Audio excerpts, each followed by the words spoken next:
Welcome to Honest Nonsense. Tonight is just Devin and I just showed Devin.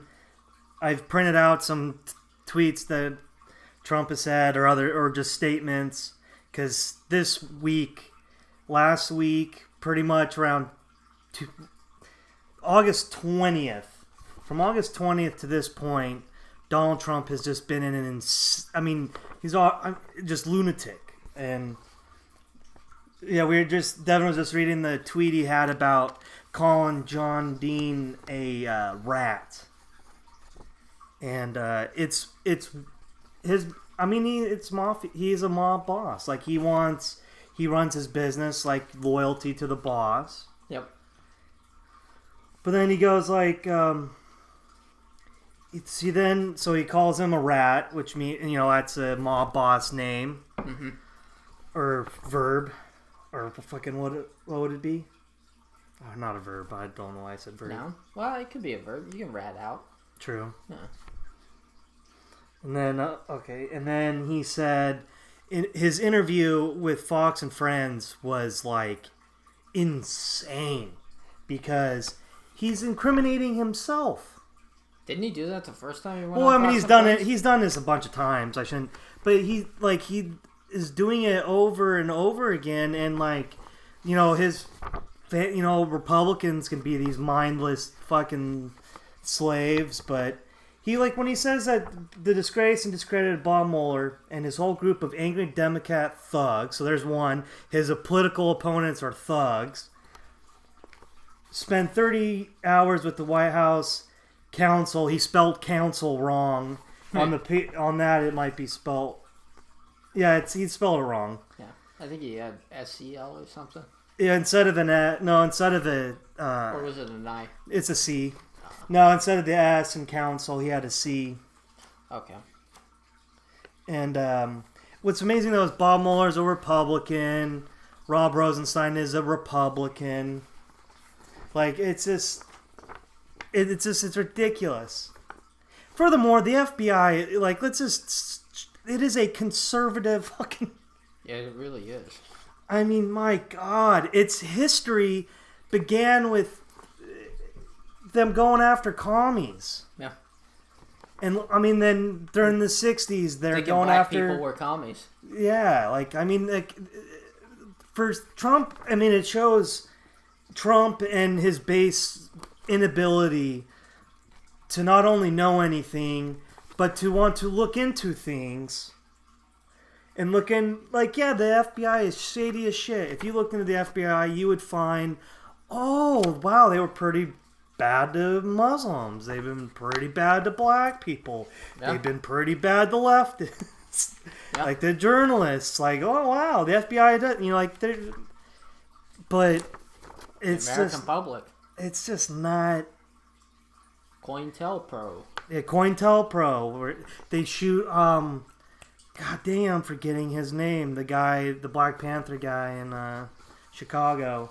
They put fucking a shit ton of bullets in him. But so his news, his thing with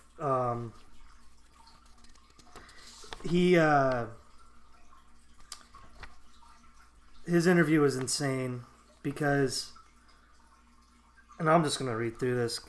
Some of these. So when everybody sees what's going on in the Justice Department, I always put justice now with quotes. It's a very, very sad day. Jeff Sessions recused himself, which he shouldn't have done, or he should have told me. I put in an attorney general that never took control of the Justice Department. Jeff Sessions never took control of the Justice Department, and it's a sort of incredible thing. Even my enemies say that Jeff Sessions should have told you that he was going to recuse himself, and then you wouldn't have put him in. He took the job, and then he said, I'm going to recuse myself. I said, what kind of man is this? Jesus Christ. It's a conflict of fucking interest.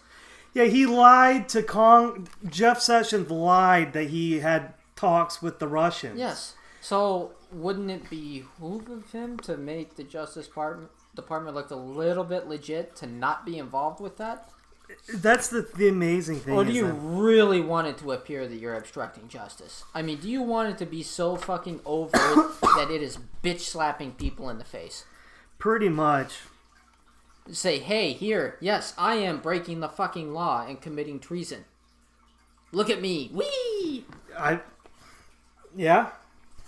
He also, and then yesterday, he did a string of tweets about Jeff Sessions where, first I'll say that Sessions did respond to Trump. Yes. And then Trump quoted part of what he said. He quoted, "Department of Justice will not be improperly influenced by political considerations." And so then Trump goes, "Jeff, this is great, what everyone wants. So look into all the corruption on the other side, including deleted emails, Comey lies and leaks, Mueller conflicts, McCabe, Strzok, Page, or..." So he just, aside from Hillary, he just named the other side, meaning Democrats, but those people he listed off are actually not Democrats. FISA abuse, Christopher Steele and his phony and corrupt dossier, the Clinton Foundation, illegal surveillance of Trump campaign, Russian collusion by Dems. He's still on the surveillance of his campaign.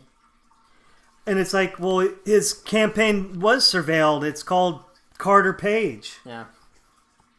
Yeah, because, Jesus. Step foot and participate within the bounds of reality. And maybe you'll get some fucking answers. He is... Oh my God, man. Our country just does not want to think for themselves. People don't want to think. No. And then today he tweeted, "Jeff Sessions said he wouldn't allow politics to influence him only because he doesn't understand what is happening underneath his command position. Highly conflicted Bob Mueller and his gang of 17 angry Democrats are having a field day as real corruption goes untouched. No collusion." And then he goes, at Lindsey Graham. He's this next week he starts with at Lindsey Graham, SC for South Carolina, and then quotes Lindsey Graham. "Every president deserves an attorney general they have confidence in. I believe every president has a right to their cabinet. These are not lifetime appointments. You serve at the pleasure of the president." Well, actually, you serve for the citizens of the United States by upholding the rule of law. The Justice Department doesn't serve the president. The Justice Department serves the people. Yes. True, the president can fire him. Yes, he can. But not because he recused himself from an investigation into the president. Yeah. That like, he's kind of implicated in. He's implicated in. And if he fires Sessions and puts someone else in, like, I can't... There needs to be massive protests in the streets to tell the Democrats and people in power to fucking get their shit going. Yeah. To call your... If you're in a place where it's a Republican congressman or senator, you call him and you say that this is America and you guys are supposed to be the rule of law party. Yes. And you guys are fucking crooks. You know that Duncan Hunter douchebag he's the second congressman. Yes. That supported Trump, and yeah. And he bought golfing shorts that they wrote down as golf balls for veterans. And he is a veteran, so that makes it even worse that he would use the veteran card. Oh, okay. He was using that "I'm getting these for the veterans" excuse. Yeah. Yeah. He said that this is that he's not guilty, and that this is just the Democrats and the deep state going after him. The deep state. Okay, there we go. I mean, it's just like it is. The deep state, where they hold all their meetings. This is. I'm sorry, but this is the Republican. This is the Republican Party now. Like this is what conservatives are. Like they're not like Donald Trump isn't the only one in this. Like, he's the only one that could probably get away with all the shit he has said. I don't understand how, though. I mean, honestly. Well, what it is, honestly, I've been, bitching about Republicans, but the politicians. It is Trump being president. The one thing he has a point on is that that the Democratic Party is butthurt that they lost to him. Well, yeah, because they're fucking incompetent as shit. And it's like there would not be a Donald Trump in the presidency if the Democratic Party wasn't corrupt as shit. Oh yeah, that too. Yeah. If Nancy Pelosi and Chuck Schumer would not be running the Democratic Party if the Democratic Party was actually had their shit together. Yes. Yes. Like, God, I hate Chuck Schumer so much. Yes. And then, so here's another tweet. So he tweeted at 5:36 a.m., 5:46 a.m. It was the Lindsey Graham one. And then after he was done, he was done taking a shit and wiping his ass, he said, big story out that the FBI ignored tens of thousands of crooked Hillary emails, many of which are really bad. Also gave false election info. I feel assured that we will soon be getting to the bottom of all this corruption. At some point, I may have to get involved. How very authoritarian. Well, yeah, this week, he did an interview with Reuters, and this is what he said about, he told in the interview with Reuters, he said, I can go in, and I could do whatever. I could run it if I want, but I decided to stay out. I'm totally allowed to be involved if I wanted to be. So far, I haven't chosen to be involved. I'll stay out. That's fucking terrifying.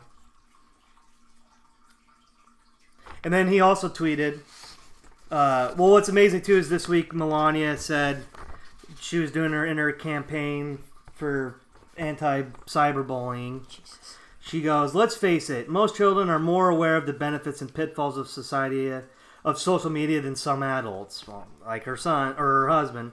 It can be used in positive ways, but it can also be destructive and harmful when used incorrectly. You don't fucking say. Yeah. What gave you that fucking idea? And then he tweeted also, here's something else Trump tweeted. If anyone's looking for a good lawyer, I would strongly suggest that you don't retain the services of Michael Cohen. That's his first comment about Michael Cohen after learning that he flipped. To make it, in Trump's, that's a Trump joke. The guy doesn't know how to make a joke. Oh, I know. I mean, it's just, Jesus. You want a lawyer, don't follow my shitty fucking, I mean, it's a joke. He's trying to make a joke about Michael Cohen, and it's like... It's a joke on him. Yeah. That dude was his lawyer for what? 12 years. Yeah. I mean, Jesus. Yeah. I was a dumbass for a long fucking time. Don't follow me. Yeah. And then The Intercept wrote an article about Cohen and Trump, and they're like, the Intercept writer goes, what Trump certainly doesn't understand and what makes his tweet extra wonderful is that the problem with Cohen isn't just that he, in Trump's mind, betrayed Trump. It's that Cohen is genuinely a terrible lawyer.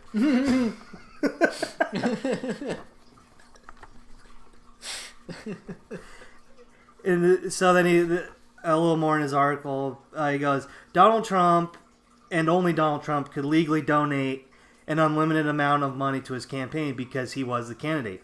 Therefore, he would have been in the clear if he had made an in-kind donation to his campaign by paying Daniels directly with his own money. He could also have used money raised by his campaign, including his own contributions, to pay Daniels. Cohen's actions were illegal because individuals may only contribute a limited amount of money or in-kind services to political campaigns. During the election, the maximum was $5,400. Cohen had fraudulently obtained a home equity loan and then wired $130,000 of it to the lawyer representing Daniels on October 27th, 2016. So, not only is Trump and Cohen corrupt, they're fucking idiots. Yes. All Trump had to do was take out his own fucking money from the beginning and give it to her, and it would have been fine. Yeah. Instead, he has Cohen pay for it through the home equity loan.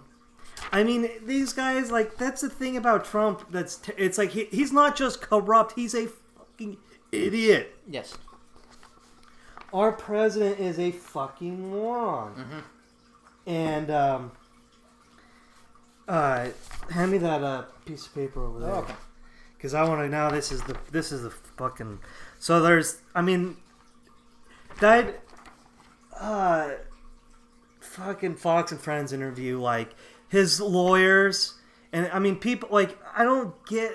Like all these people are idiots because they're all jumping on the Trump bandwagon. Yes. And it's like, guess what? If unless you get, I mean, you can get a job at Breitbart or Fox News maybe, but like outside of that, like, dude, you're fucking not gonna be in media. Like, you're not working in the Trump field. You're not going to go to CNN or any other news. Like, no one's hiring you. No, like, you're gonna have to hope that you can write a book.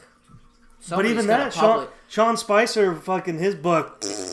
Yeah, but people are gonna publish it. Yeah. So they're gonna give you an advance on it. So that's how, and you're just gonna hope that those royalties come in because that's about your only hope. So in the interview, not only has Trump this last week called someone a rat, thugs. But he talks about flipping, where he goes, for 30 to 40 years, I've been watching flippers. Okay. I thought you had a business to run. Yeah, I don't get, like, what are you doing? Oh, that explains all the Chapter 11s. Everything's wonderful, and then they get 10 years in jail, and they flip on whoever the next highest one is, or as high as you can go. And then he goes, it almost ought to be outlawed. It's not fair.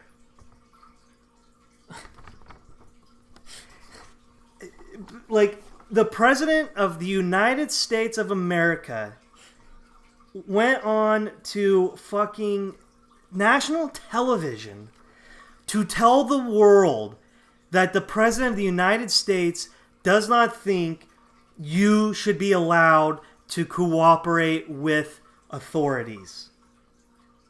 Yeah.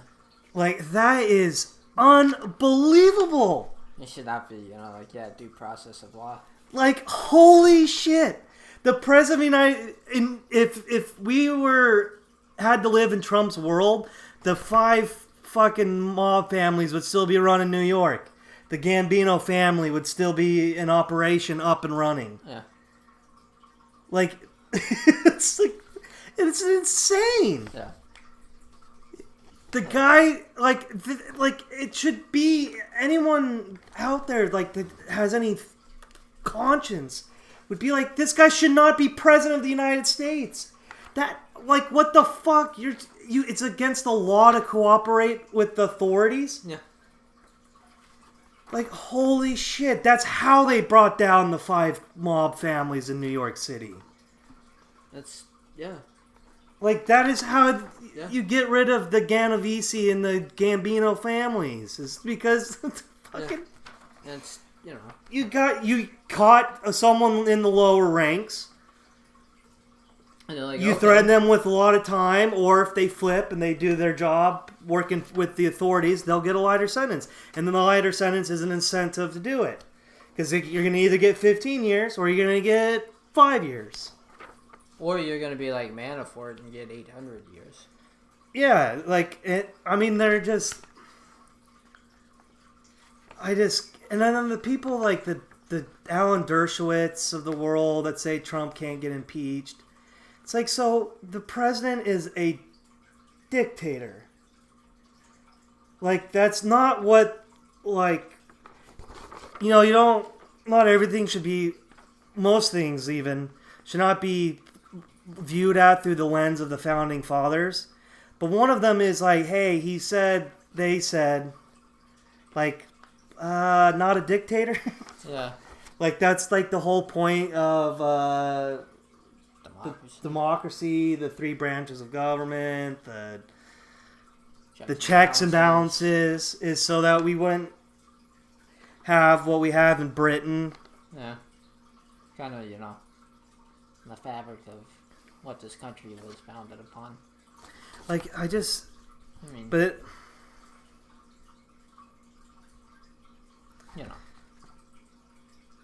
and then he also said, I don't know how you can impeach somebody who's done a great job. I tell you what, if I ever got impeached, I think the market would crash. I think everybody would be poor. Everyone would be very poor. Everyone, huh? So, we were all poor before Trump. Trump came in, made us rich. Like, that is, the delusional, sociopathic narcissism of that statement. Yes. Is like, I am your God, bow to me. I thought, it sounds kind of Maoist. Yeah. Like, he's very Maoist, like. Yeah. I can see that. Fucking Michael Shannon. He was in Boardwalk Empire as the. Oh yeah. What was the shit? I haven't seen all of it, so what? I want to chug my beer too. So kind of explain, because I watched some of Boardwalk Empire, so I don't really know his story in that show. Oh, Michael Shannon's character? Yeah, so talk about... Well, he starts off, he's... Cause him and his wife seem to be very... religious? Yeah. Yeah, he's a FBI agent. And, infiltrating the... mobs. Yeah, and how they're, not abiding by prohibition. And all the shit going on in New Jersey. And then... God damn it, it's been a little while since I've seen it. I forget how he, fucks up his career with the FBI and then ends up becoming a right-hand man to Al Capone. Really? Yeah. That's where the story ends, is him. When the show ended, he was working for Al Capone. Yeah. That's awesome. He completely took on a different identity, too. I don't think he went undercover. Like I said, it's been a little while since I've seen it. Yeah. And, but yeah, that's how, he ends up being like a capo for Al Capone. Would he kill people? I think so. I want to say so. Yeah. God, I should go back and watch that. But yeah, it's a fucking... I need to go back and rewatch it, too. Well, what you need to do first is watch The Sopranos. Well, it's been a while since I've seen that, too. Well, have you seen all The Sopranos? No, I only got to season 4. And then... Although I have HBO now, I don't have, that summer preview or what the fuck. Oh, yeah. Yeah. Fucking A. Chugging beer. What's that? Oh, just the silence. Oh. Well, yeah, we're talking about what we talk about. We have to have something to drink. Yeah, well, so he had, Michael, there's an article, and I saw in the Huffington Post about an interview he did somewhere. I can't remember which, Playboy magazine. But, he goes, the title of the article was Michael Shannon explains why he never play that fucking guy, Trump. He goes, he's talked about the things he's been, like Shape of Water, Man of Steel, Boardwalk Empire, having it, like those were, fun, having a blast. Because, he's thinking, "Are you fucking kidding me? That guy is having so much fun." Yeah. Oh no! Sorry, he was saying Trump's having a blast.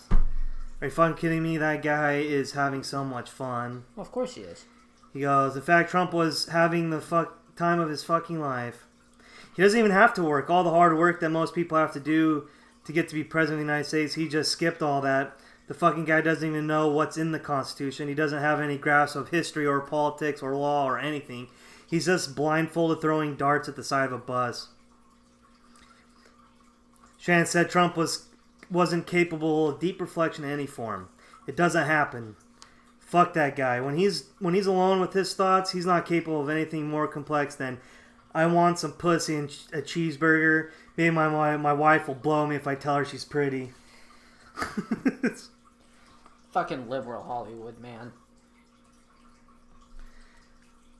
After joking that he would play National Security Advisor John Bolton in a Trump movie because of his mustache, Shannon said he hoped no such film was ever made, not even one critical of the administration. My preference would be that it just fade into non-existence. I wouldn't want to memorialize it or celebrate it in any way. That'd be nice. Somebody who thinks Trump is doing a good job, there's no conversation to have with that person. I know they say you should reach across the aisle and all that crap, but it feels like putting your hand in a fan. To Metro News, he said, no offense to the seniors out there, my mom's a senior citizen, but if you're voting for Trump, it's time for the urn. You know, on it, that whole thing about what he said about, reaching toward the other side, unfortunately, that's what he's brought this country to. What? You can't reach across the other side. No. I mean, we just had, John McCain, he passed away yesterday? Or today? Yeah, he passed away yesterday. And yeah, it was weird seeing Biden's quote, not because he was... With John McCain, he was a guy who could reach across the aisle. Yeah. And kind of, that's pretty much gone. I mean, McCain is a mixture of good and bad. Like, he was bad with Iraq and wars. Yes, he's a hawkish politician. Yeah. Well, and what John McCain, he represents sort of the last Republican to be somewhat, for a politician, somewhat not ridiculous. Yes. I really hope it can hear from that when I'm sitting back on the couch. I think so. The levels are good. Because my gut, sitting up, squeezes my gut. But I just remember, to this day, I still cannot grasp how people how Trump will yell at players for kneeling. Yes. And then people side with him. And it's this is the guy, you're supporting the guy who said that he doesn't want his heroes don't get captured. Yeah, John McCain's only a hero because he was captured. I like people that don't get captured. I mean, John McCain was the son of an admiral, and he was tortured for years by the North Vietnamese. And then when they found out who his dad was, they let him go. But he said, no, I'm staying because I'm not going until the other guys are let out too. Yep. And it's Donald Trump is literally the opposite of that. Because at least if you were the Berrigan brothers or Muhammad Ali, Muhammad Ali denied going to Vietnam because he's why the hell would I fight for you when you won't fight for me? Exactly. He had a moral principle for not going. So if you were a draft dodger in a political way, where this Catholic guy wrote to Dorothy Day that the radical Catholics Dorothy Day and the Berrigan brothers, that they had abandoned him after he went to jail for saying he won't go to war. Mm-hmm. And it's like, if you did that, history proved them right anyways, but yeah, I would have been. That's the kind of shit I would be doing. But Donald Trump said he had foot spurs. He didn't say which 5 foot. deferments. No, he still to this day doesn't know. He told the reporter, "It's in the record. You can look it up." Yeah. They asked, which foot did you get the bone spurs, Mr. Trump? It's in the record. You can look it up. God, he's just so stupid. And I don't know. It's like, so Trump, someone on Twitter has an Honest Nonsense has had. If you look up our page and shit, I commented on it because someone showed that Trump was in Florida with kids, and he was not drawing the American flag correctly. No, okay. First of all, it was the picture of the flag was already there, but you had to color it. Oh in. yeah, that's it. Like all you had to do was color it in. You had to color it in. On the bar, you know how blue on the American flag is only there where the field of stars is. The bars are red and white. Walter, take it away. On the third bar, it was the blue. He drew in blue. And on Twitter, there were some people like going, really? Like, people are talking about this. Like, why are people talking about this? And he's like, there's bigger things to do. And it's like, well, we're pointing out that this man attacks NFL players for kneeling for the flag. Yeah. Or for the anthem, and that they're not respecting the flag. But this guy doesn't even know what the fuck the flag looks like. I mean, okay, you know what? Fine. He's so stupid that he can't fucking color in the flag, and they do half of it for you. Yeah. You just color in the parts that are red. Not only that, I'm sure there's a flag inside that classroom. And there was a flag. He could have looked for the flag, looked at the flag, and then fucking went to drawing it. Now this is being completely conspiratorial, but bars and flags. There's a blue bar in the Russian flag. Yeah, there's red, white, and blue. It's just 3 red, white, and blue, and that's the. Well, there's a lot of people that were making jokes and shit to, like, what flag was he trying to draw there? That's why I made a smart ass when you sent it to me. I was like, nah, I'm pretty sure he's correct. Yeah, actually, he's thinking he's correct. Yeah, I mean that's just like, and isn't drawing the flag incorrectly? Isn't that insulting the flag? I don't know. I would think the Confederate flag is insanely insulting to the American flag. Yeah, I still don't. That's the thing. That's the thing that gets me. I'd really love to know how many of these people within the public pissed off that these NFL players kneel while simultaneously wave a Confederate flag at any point in time throughout the day, or just have one. That too. Well, I have someone that lives pretty close to me who one day that on their truck, one side was a flag, the American flag, and on the other side they had a Confederate flag. Yeah. And it's like, I bet that guy, if you asked him if he was down with Kaepernick getting kicked out of the league, because that's basically, he's been kicked out of the league for kneeling. Pretty much. Like, there's that 49er safety, Eric Reed, badass safety who can't get a job. Can't get a job because he had the audacity to stand up for his teammate. Yeah. Because that's the most breathtaking thing about the players and shit. And even like Jim Harbaugh. Yeah.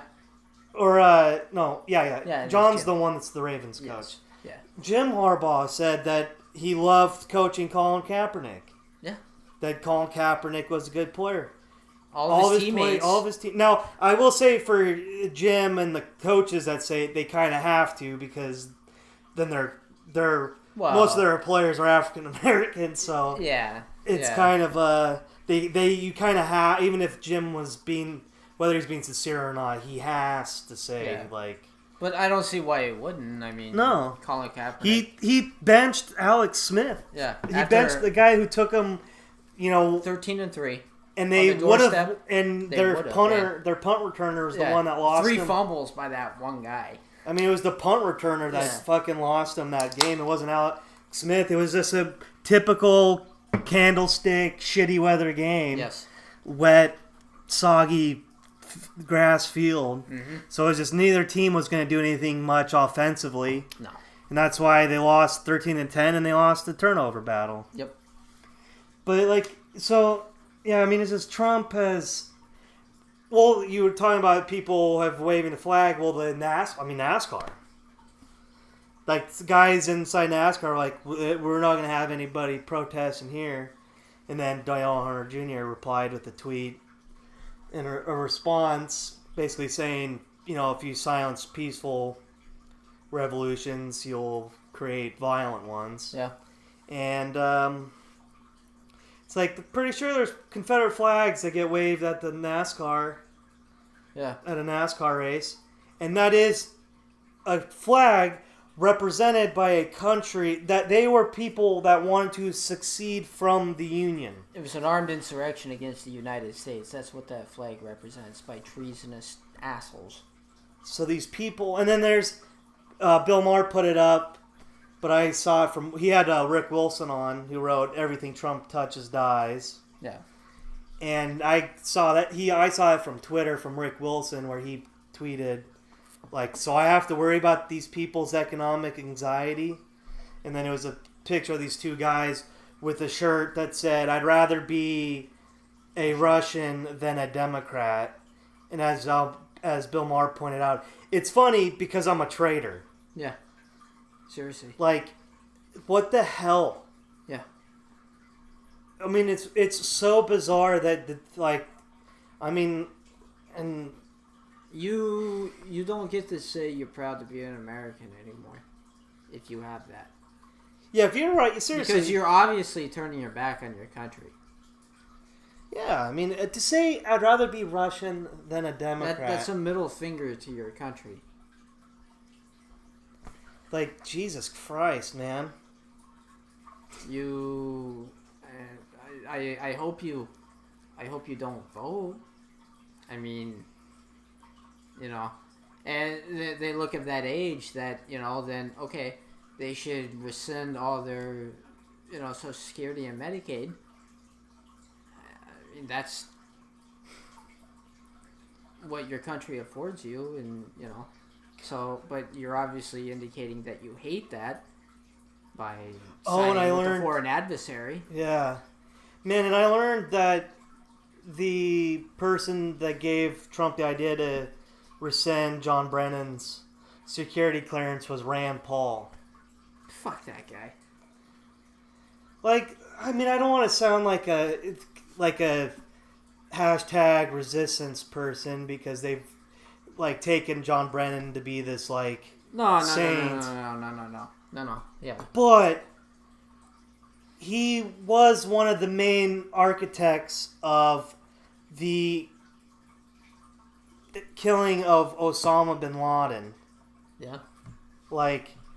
And so then Rand Paul's going to turn around, whoa, hey, this guy, he's fucking with this one guy who's giving us our tax Rand cuts. Paul is, I mean, I don't care for his dad's politics or views necessarily. No. But what I like about Ron Paul is that back in '98, when everyone else was going after Bill Clinton for a blowjob, he's like, yes, I want to impeach Bill Clinton, but not because of what everyone's talking about. I want to impeach him because of bombing Sudan. Yes. And how that Congress did not authorize that. And Ron Paul was someone who wanted Congress to act as Congress, meaning they were the ones that would declare war. Yeah. Not a president. Yep. And because, again, checks and balances. just like Rand Paul is in the just fucking. He is such a piece of shit. Yes, he is. He's gonna get rid of Social Security and all that shit. He's gonna get rid of that. But then guess what? You think he's gonna give up his government pension? Oh, fuck no. When he's done? Or his government health care? Or his government health care? Do you think or Paul Ryan? No. I mean, I fucking hate these people. They're hypocrites. So much. There's all these, quote unquote libertarians that get into, government like this or whatever. Oh, we hate big government. Well, okay. Where's your health care coming from? Are you going to get a nice cushy pension afterwards? Or are you going to refuse that and stick by your principle? No, you're just a cunt. Yeah. Yeah, libertarianism, it's only great if you're Koch brothers. Yeah. When you're already king of the world. Yeah. These libertarians within the federal government are so full of shit. Seriously. I mean, it's fucking ridiculous people. They're so full of shit. If you hate why are you working for it then? Well, we're going to tear it down. Well, you're doing a hell of a job by funding the military like a motherfucker. Dude, seriously, I mean, think about it. We cut taxes, but then we increased the military budget by $200 billion, which means we turned around to increase our budget. We went to China and said, "Can you borrow it? Can you give us some money?" Yeah. Not only that, when they say, none of that goes to the troops. Okay, let's just flush that pipe dream right down the fucking toilet, because they're still dying at an astronomical rate on the streets every fucking day because, you could wave your flag and get pissed that people don't stand for the national anthem and have your fucking yellow ribbon bumper sticker, but that doesn't change the fact that when we send them off to foreign countries, God forbid they get mentally and or physically scarred, when they come back to such a fucked up situation that they're doomed to die on the fucking street. Yeah. But I sure hope the hell you're glad for taking a stand against those people kneeling for the national anthem. Yeah.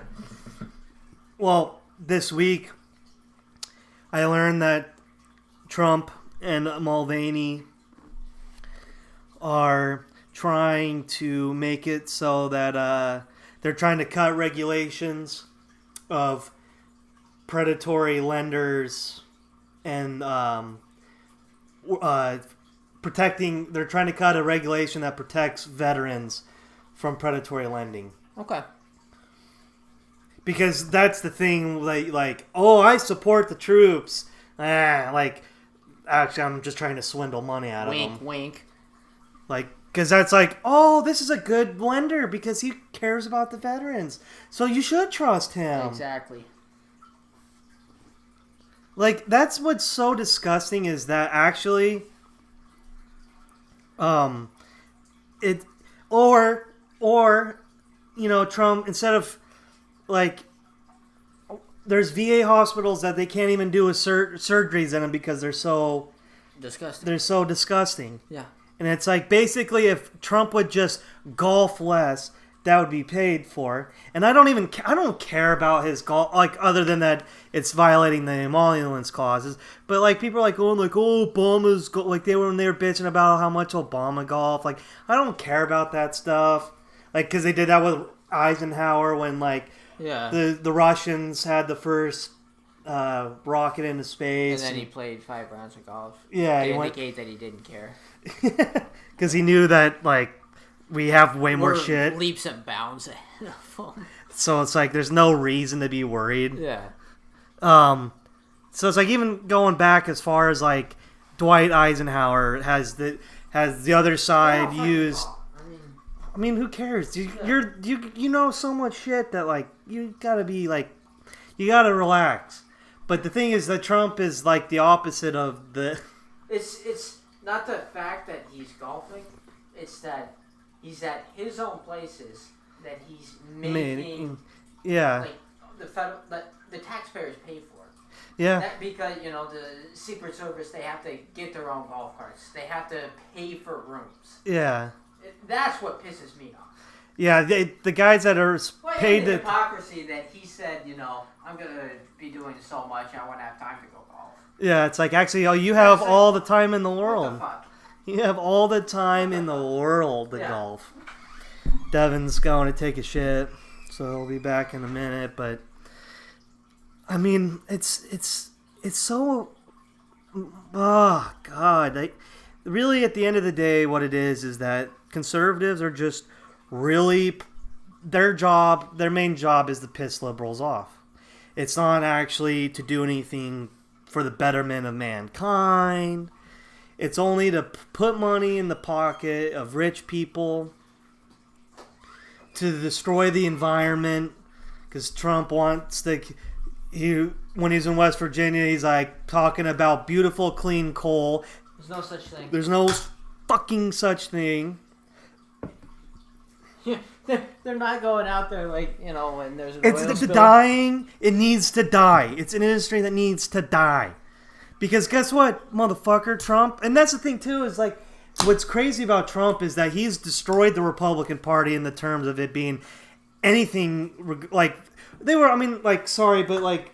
Paul Ryan is not a deficit hawk. Unless by deficit hawk, he means... by increasing the deficit, which his policies do. Yes. Because, sorry, but if we got... I mean, we have corporations that are keeping money in offshore accounts. That is unpatriotic beyond reproach. Uh-huh. You have the cutting of taxes. You have tax systems where, like, Apple, it's like, oh, Apple, we say it's 21%, but... yeah, pay like 8% here, and then your taxes will come in like 30 years is when you pay the taxes. So, which means then, small business owner, like the reason why your taxes is up is because the rich businesses' taxes went down. Yes. When you cut taxes for the rich, the working class has to make up the costs. And you don't have the political voice, you don't have an ear in the politician to make it better for the little man. It's why, I'm just like, God, people get so fucking... Like, yes, if we had universal health care, yes, your taxes would go up. But guess what? Your overall costs would go down. Yeah. So, yes, you'd be paying more in taxes, but you wouldn't be spending hours of your day on... Like, that's what I love about when people talk about, like, how, like, well, if you had universal health care, like in Canada and stuff, it takes a long time to have a surgery. And it's like, no. Dude, no, not really. And furthermore, it's like, dude, the amount of time people spend... talking about healthcare, having to fight with an insurance company. Yes, fucking yes. Like, it is insanely fucking, like, it is literally what you're doing is like we're actually harming the real economy for the health insurance economy. Yes. Like, that's basically, like, instead of us using our time in other things, we have to take that time out and put it in the healthcare thing. Yeah. Like, it's just fucking Jesus, man. And honestly, if you, like, anyone who has, like, actually talked to someone from France or Germany or Canada, like, actually talk to people. Don't listen to Ted Cruz's stories. It's not a horror story that they make it out to be. It's the antithesis. This guy, I was listening to Ralph Nader's show yesterday, and he was talking to a guy who said him and his wife were in France, and some serious happened to her, and they didn't ask her about money or anything. And for the pre-surgery, surgery, post-surgery that she did, the costs ended up being $1,000 for her. And here, that would have been like tens of thousands. Yeah. And that's France doing that for someone who isn't French. Yes. Like, it is. And then I've talked to someone who's from France, and I asked him what, like when you go to the doctor, what's it like? And he's like, I just go, I do, you do your thing, and I pay him $3. Yeah. It's like, wait, what? You pay him $3? Yeah. It's just like, because it's kind of simple mathematics when we're all putting money in. If you have more people putting money into a pot, that pot will have more money, which means then that money can then be redistributed in a way. Like, it's just not like, I'm not I don't it's want like how you pay into Social Security, that kind of thing a little bit. I don't want the government to have its hands over everything in my life, but I mean, for fuck's sakes, like, people are, if it exists, let it exist for good. Well, and it's just like people are like fucking freaking out about, like, if you're like, I don't want the government in my healthcare. It's like, well, congratulations, the government is has information on everybody. Yeah. Okay, so like the government's already in our lives, and you don't hear conservatives bitching about the National Defense Authorization Act. You don't hear them bitching about, say, the Patriot Act, surveillance, but fucking healthcare, man. But the article, or not the commercials and the things that the Republicans are running on isn't the economy or the tax cuts. It's fear and hate. It's illegal immigrants. Democrats are lawless, even though the President of the United States said that it should be illegal to cooperate with Fuck rule of law. the authorities. But the era of Trump, man, has allowed racists to think, because Trump has said racist things like calling Mexicans rapists murderers. It's like it's allowed them to be a racist piece of shit. Yeah. Like Bob Lamey, who had been the radio play-by-play announcer for the Indianapolis Colts for over 30 years. Really? That long? He suddenly announced his retirement. And then a report from a local news station revealed the reason behind his unexpected departure. He said the N-word while telling a story to a black colleague. Didn't they get the message? Trump's president now? You can say this? Apparently he said to him, there aren't any niggers in this race. And then Lamey's colleague here, he thought it was okay to use that type of language at work. He was like, oh, I'm so sorry if you're offended by this. I didn't mean to offend anyone. And I was like, I'm black and I wouldn't ever say that word, and sort of just told him how it hurt me and how I don't think he should say it ever, even if he's telling a story. Then once he saw my face and realized he had messed up, he had started really profusely apologizing, saying, please don't tell anybody. When I left, he said it again. Please don't tell anybody. Don't mention this to anyone. I think he was apologizing so much because he knows it's wrong, and he knows that people lose their jobs for that. Yeah. I mean, I'm sorry. I didn't mean to offend anyone when you said there aren't any niggers in this race. Like South or it's always when I try to say It's Always Sunny in Philadelphia, I always start calling it South Park. But that when in one of the episodes of It's Always Sunny where they were talking about where Frank yells out to Mac to Mac, "Hey, faggot!" He like, "Faggot, look out!" or "Look out, faggot!" And then they're trying to deal shit with a lawyer. Now we're only laughing because the context within the episode is. Yeah, but then they bring up Frank was saying it's not a bad word to call someone a faggot.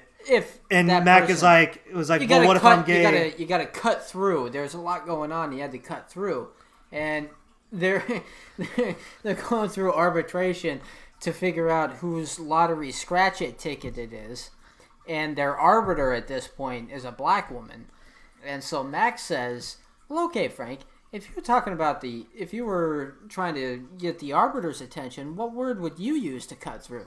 Like, ooh. Ooh, and then, and like, they don't say anything, and then Charlie comes out and goes, nigger.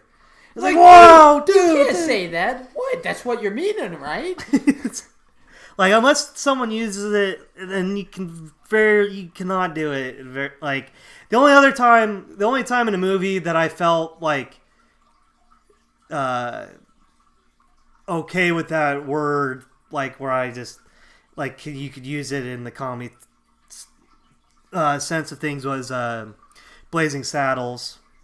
Because Richard, that was written by Richard Pryor. Yeah, and it's making fun, that time period where that's what they would have said, like stupidity reigns supreme. Yeah, I mean, and that movie would not be made today. Oh fuck no! People say that Tropic Thunder wouldn't be made today, and because of the blackface thing, or the retard, never go full retard. Yeah, I figured it would have been that part. But I remember in an English class, we were like, it was like an argumentation, like what do they call for writing? Called Trump an idiot, and then just argument persuasion papers. Yeah. And one was like, and it was like one person wrote why they're fine with the use of retard in it, and one person in a book we read had their point of like they have someone who's mentally disabled who, when they hear that word retarded. But for me, I'm fine with people using the word retard, because to me a retard, like, I'm a retarded person because I was born normal and lucky, and I'm an idiot. Like, I have no excuse for things, like, for being stupid. It goes along with that. I mean it's just that South Park episode, the F word. Yeah, it's like when if I say faggot, I mean you're a douchebag piece of shit. Yeah, where because language, Donald Trump is a faggot. Where language evolves. Yeah, I mean, used to be a bundle of sticks. A person who picked up sticks for a living was a faggot. Yeah. I mean, across the pond, it's a cigarette, right? I think so. Yeah, or it used to mean that, but now it's evolved to where it means something else. And so it's just like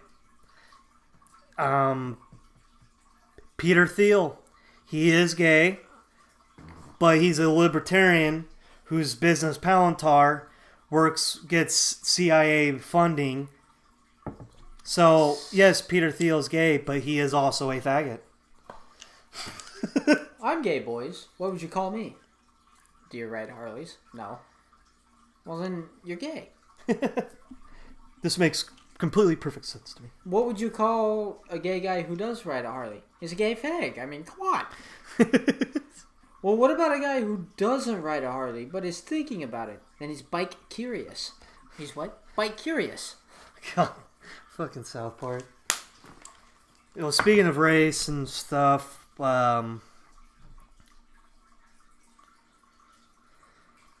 that girl, Tibbet girl from Iowa was killed. Uh-huh. Molly Tibbet was killed. Yep. And of course, Republicans and right-wingers went with this to say that this is the problem with illegal immigrants. So they're politicizing it? They are politicizing it. Okay. I know they always hate when people politicize mass shootings. Yes. Well, like listen, we could do the hypocrite. Republicans are hypocrites, but it's like at this point, it's so. It's so. They're so deep into being fucked up that it's just you can't. So this guy, Dan Patrick, not the radio guy for sports radio, Dan Patrick, but he said he went on TV to blame the media and Democrats. The CNNs, MSNBCs, most of the print media in this country and Democrats are all accomplices in the death of this young girl and the death of everyone else. Uh-huh. He said to Fox News, "I've never met the guy. Seems like he has a..." talking about Geraldo Rivera now. "I never met the guy. Seems like he has a good heart. I saw him on here, Fox, saying I feel really bad about this, but there's no but.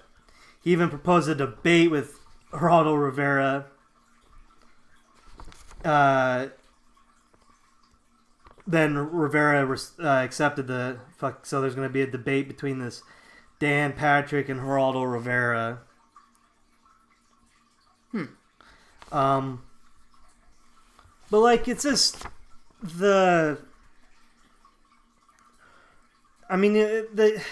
actually, what's amazing is the same week a guy named Chris Watts murdered his 2 daughters that were like in the 5 range, and his wife who was pregnant. Mm-hmm. And it's like they spent all this time talking about like illegals and all this and that, and to me, with the 2 murders, what it tells me is that men are pieces of shit. Yeah, pretty much. Yep. But that's the thing is like it is not about Tibbet at all. Like they don't give a shit about her. Oh fuck no. And it's why if you're gonna freak out about one death, why aren't you freaking out about this other murder of someone you don't know? Exactly. Yep. Well, Tibbet's family, it can see what this is too. So Tibbet's aunt, Billy Joe Calderwood, made a public post on Facebook denouncing the racist framing of the response to her niece's death. Please remember, evil comes in every color. Our family has been blessed to be surrounded by love, friendship, and support throughout this entire ordeal by friends from all different nations and races. From the bottom of our hearts, thank you. My God, the fucking humanity in the wake of something like this. That's the thing, yeah. Her family is... Wow. This guy, you can't let one person reflect a whole group of people because this statistics show that immigrant communities are less violent than born Americans. Yes. And Sean Hannity had some like conservative Democrat. She was arguing with, I can't remember the guy's name, but they are arguing about it. And she said that that immigrant communities are less violent. And they asked where'd she get that from, and she said she got it from the Washington Post. And Sean Hannity's from the Washington Post. And then she's like, what is that? What do you mean? Like, what are you talking about? Like, what the fuck are you... Like, are you shitting me, dude? Yeah. You fucking journalist? You're gonna say that? Yeah, well, he's not a journalist. No, he's not, actually. Well, so then there was Candace Owens. She might be a conservative black person, but if you are a black person and you're willing to be full of shit and have right-wing stances, you will rack in the money because you can be one of their... true token black person. Like, Candace Owens is a black token for right-wingers and racists. Ben Carson. Yep. Ben Carson and Omarosa are Trump's tokens. Yep.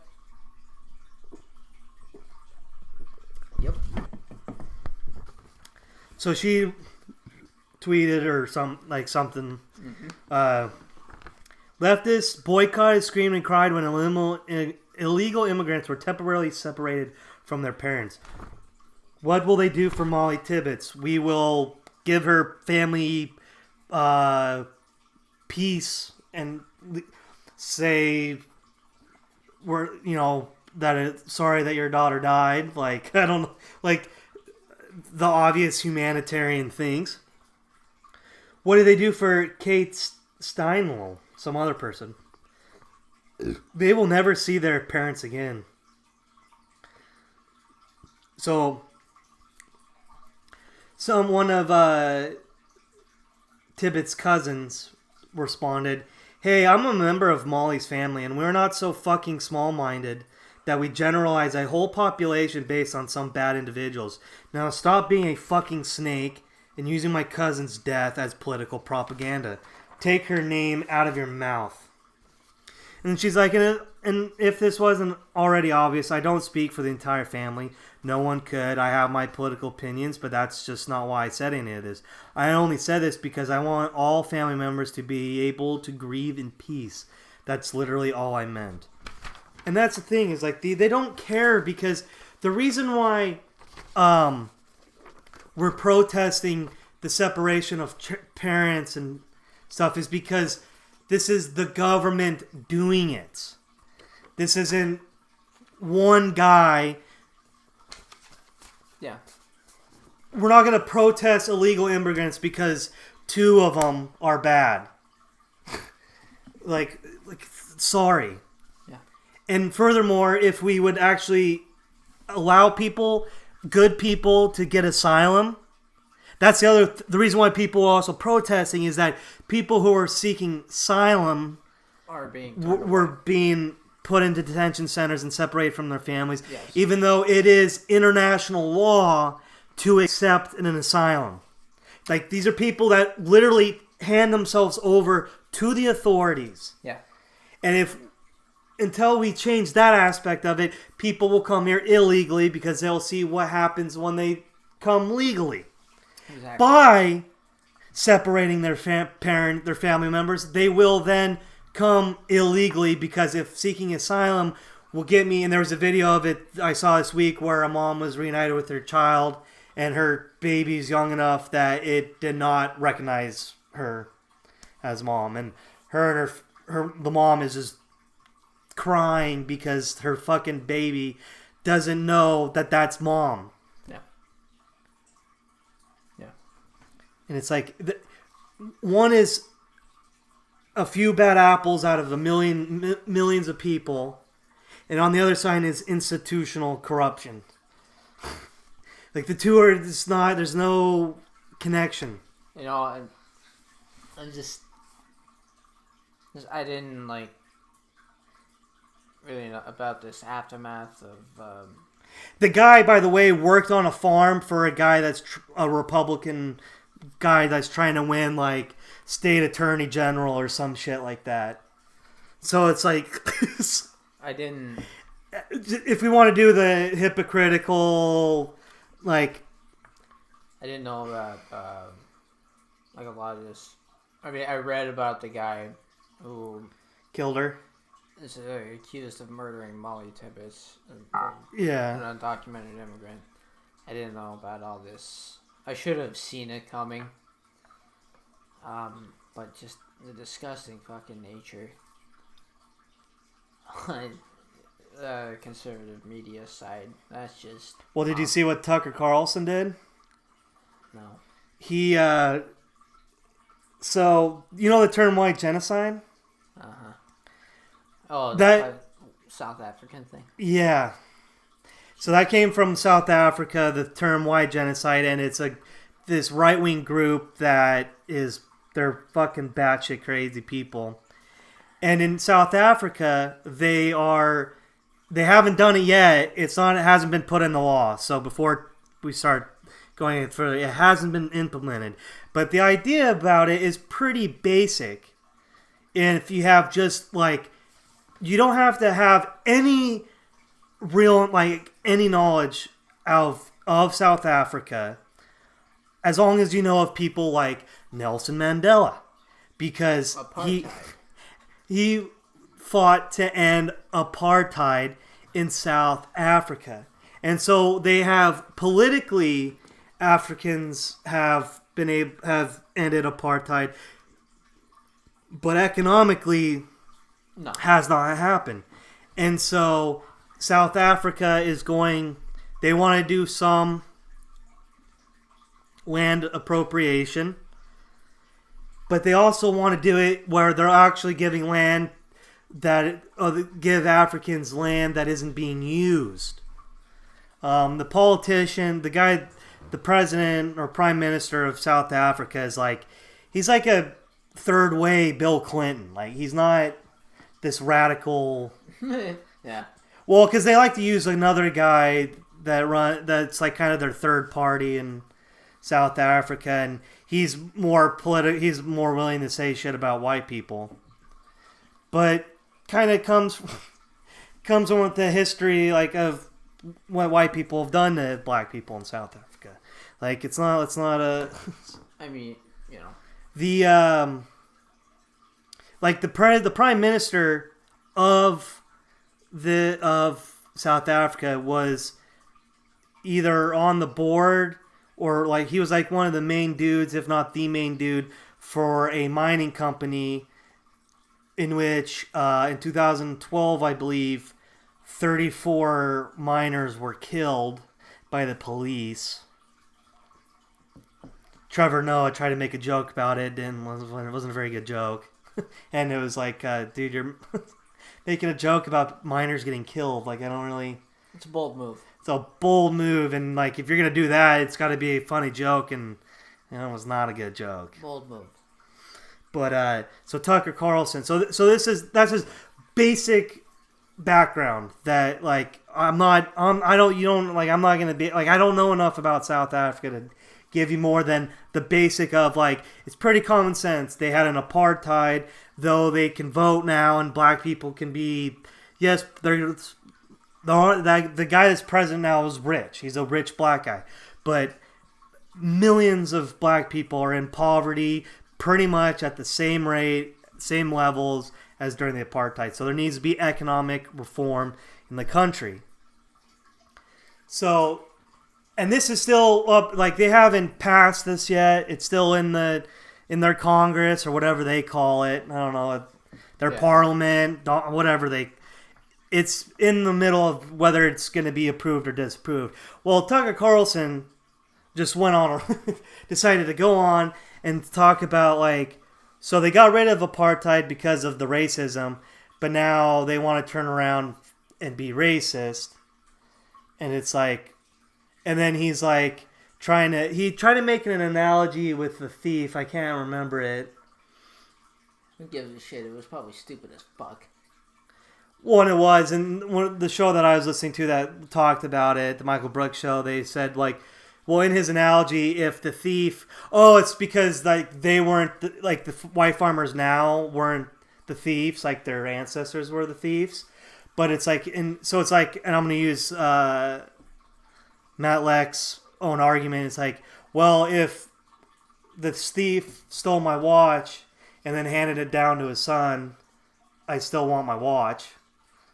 It's like. Yes, okay, your dad gave it to you, but sorry, like, he stole it from me, so it's my fucking watch. Yeah. Jesus. So then Trump saw this, tweeted that he has asked Mike Pompeo to see into this. Yep. Yep. First time he's mentioned Africa in a... Other than it being a shithole. Yeah. But of course, it's about white people. Wow, yeah. So, Trump's a moron. Oh, and by the way, before you think he's like this super duper, like, loves the troops, not only, this just popped in my mind, not only is he trying to deregulate the protection of veterans from having to deal with predatory lenders, he has yet to visit a war zone that we're in. He's yet to go to an Afghanistan. He what? Trump has yet to go see troops that are in conflict. Like Bush, Obama, every other president has gone. Yeah, that's true. Bush Sr. went to Iraq. Yep. Trump, he's about pretty much a year and a half into his presidency, and he has not one time gone to Afghanistan. He did go to Saudi Arabia, though. He did. Put his hand on that orb. God. Yeah. That's true. He has been to Saudi Arabia, though. Yeah. And Israel. No, actually, no. He didn't go to Israel. It was Jared Kushner and Ivanka that went. Yeah. That Yahoo came here. Yeah. So, He called him Benny. Yeah, Benny. I like Benny. Yeah, he's in favor of the one state or two state, whichever side, whichever one both sides want. Is that what he said? Yeah. God. The reporter asked him, like, what, as far as the settlements go, what are you in favor of? Well, in favor of one state or two state, whichever one both sides want. And then he looked, I would like the settlements to kind of calm down Netanyahu, and Netanyahu looked at him, and then he kind of went down and shuffled some papers some more and moved on from that. Hell yeah. He actually said, fucking Benjamin Netanyahu. Guy's a boat. You know what, though? I guess since now we're on to the Israel thing. Oh, boy. Noam Chomsky recently went on Democracy Now! And he was like, it wasn't that the Russian stuff isn't a story, like he's not, but he's just like, the media talks about it way more than they should. Yes, they fucking definitely do. Like MSNBC's like full on. Yeah, they're fucking on that shit like a mother. It's like, alright, that's literally what Rachel Maddow has been doing for... Yeah, it's like, yes, but Robert Mueller's there, okay? He's fucking got that shit covered. Meanwhile, this son of a bitch is putting tariffs and starting trade wars every fucking which place that are, really affecting his base. And let's report on that. Yeah, and report on the fact that he wants to bring back coal. How about... See, that's the thing, though, and that's what I'm reading Chris Hedges' book right now, and the media is talking about...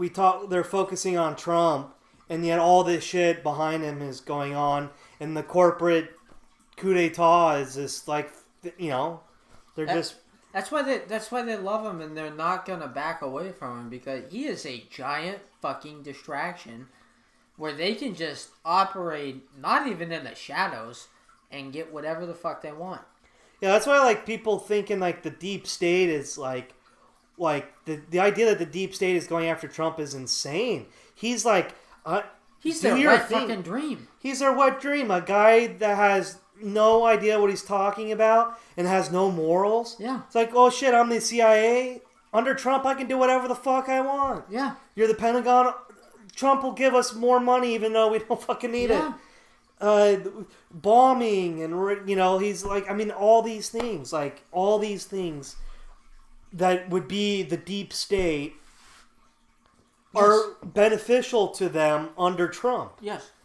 More so than they would be under a Bernie Sanders or... Oh, fuck yeah. Anyone, but especially... But definitely Trump. Yeah.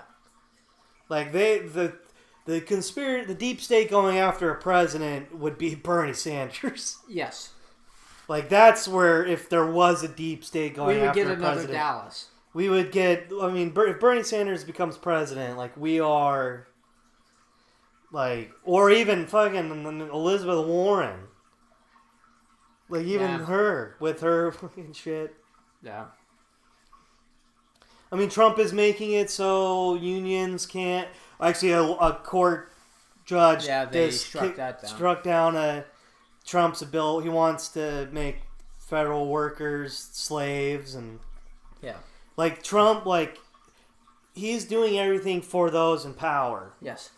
Tax cuts, environmental all these things Donald Trump is doing for them. So, the idea that the deep state would be after him is insane. Very insane.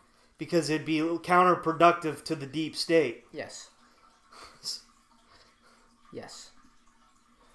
But the reality is that I just started the Chris Hedges' new book, and he talks about how there's 130 bases in a place that will be underwater if the sea level rises a foot.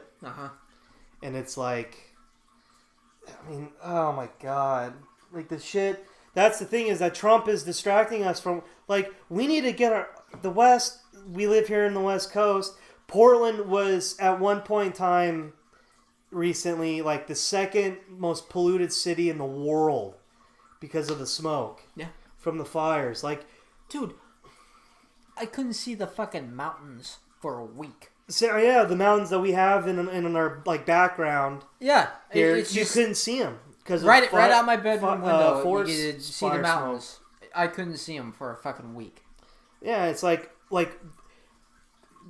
hurricanes. Like Hawaii might get a second hurricane. Yeah. In the same year. I mean, like Seriously. climate change is happening.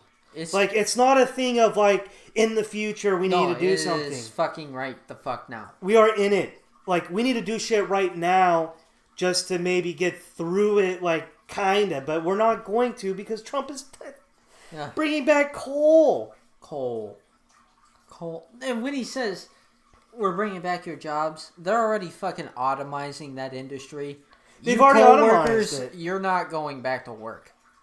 No, it's for rich people. Yes, it's for the CEOs.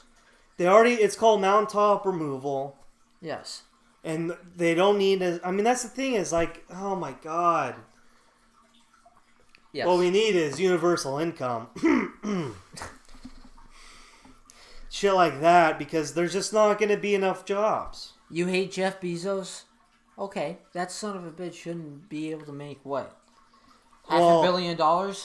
Well, he makes his from, probably from, I don't know how much what he's worth is insane. Well, yeah. But I mean, like, fucking Apple's worth $1 trillion now. They took $100 billion out in stock buybacks. Yep. $100 billion. Yep. So with 2% of that $100 billion, they could, Apple could forever change the lives of their workers in China. Yeah. With just 2% of that $100 billion they took out. Like, it's just, what is happening is just disgusting. And it's that capitalism. I'm sorry. Like, we need, an economic system based on constant growth on a finite planet is fucking insane. Yeah. We have nowhere else to go. Europe could, they could fuck shit up in Europe because they could get on a boat and go to America. There isn't that anymore. No. There's nowhere to go. That's why it's like, I remember years back debating my aunt about, she was saying she doesn't think climate change is real. Oh, Jesus. And she was like, the planet is warming, but it's a natural thing. And I was like, okay, so let's just say it's natural, that it's going to happen.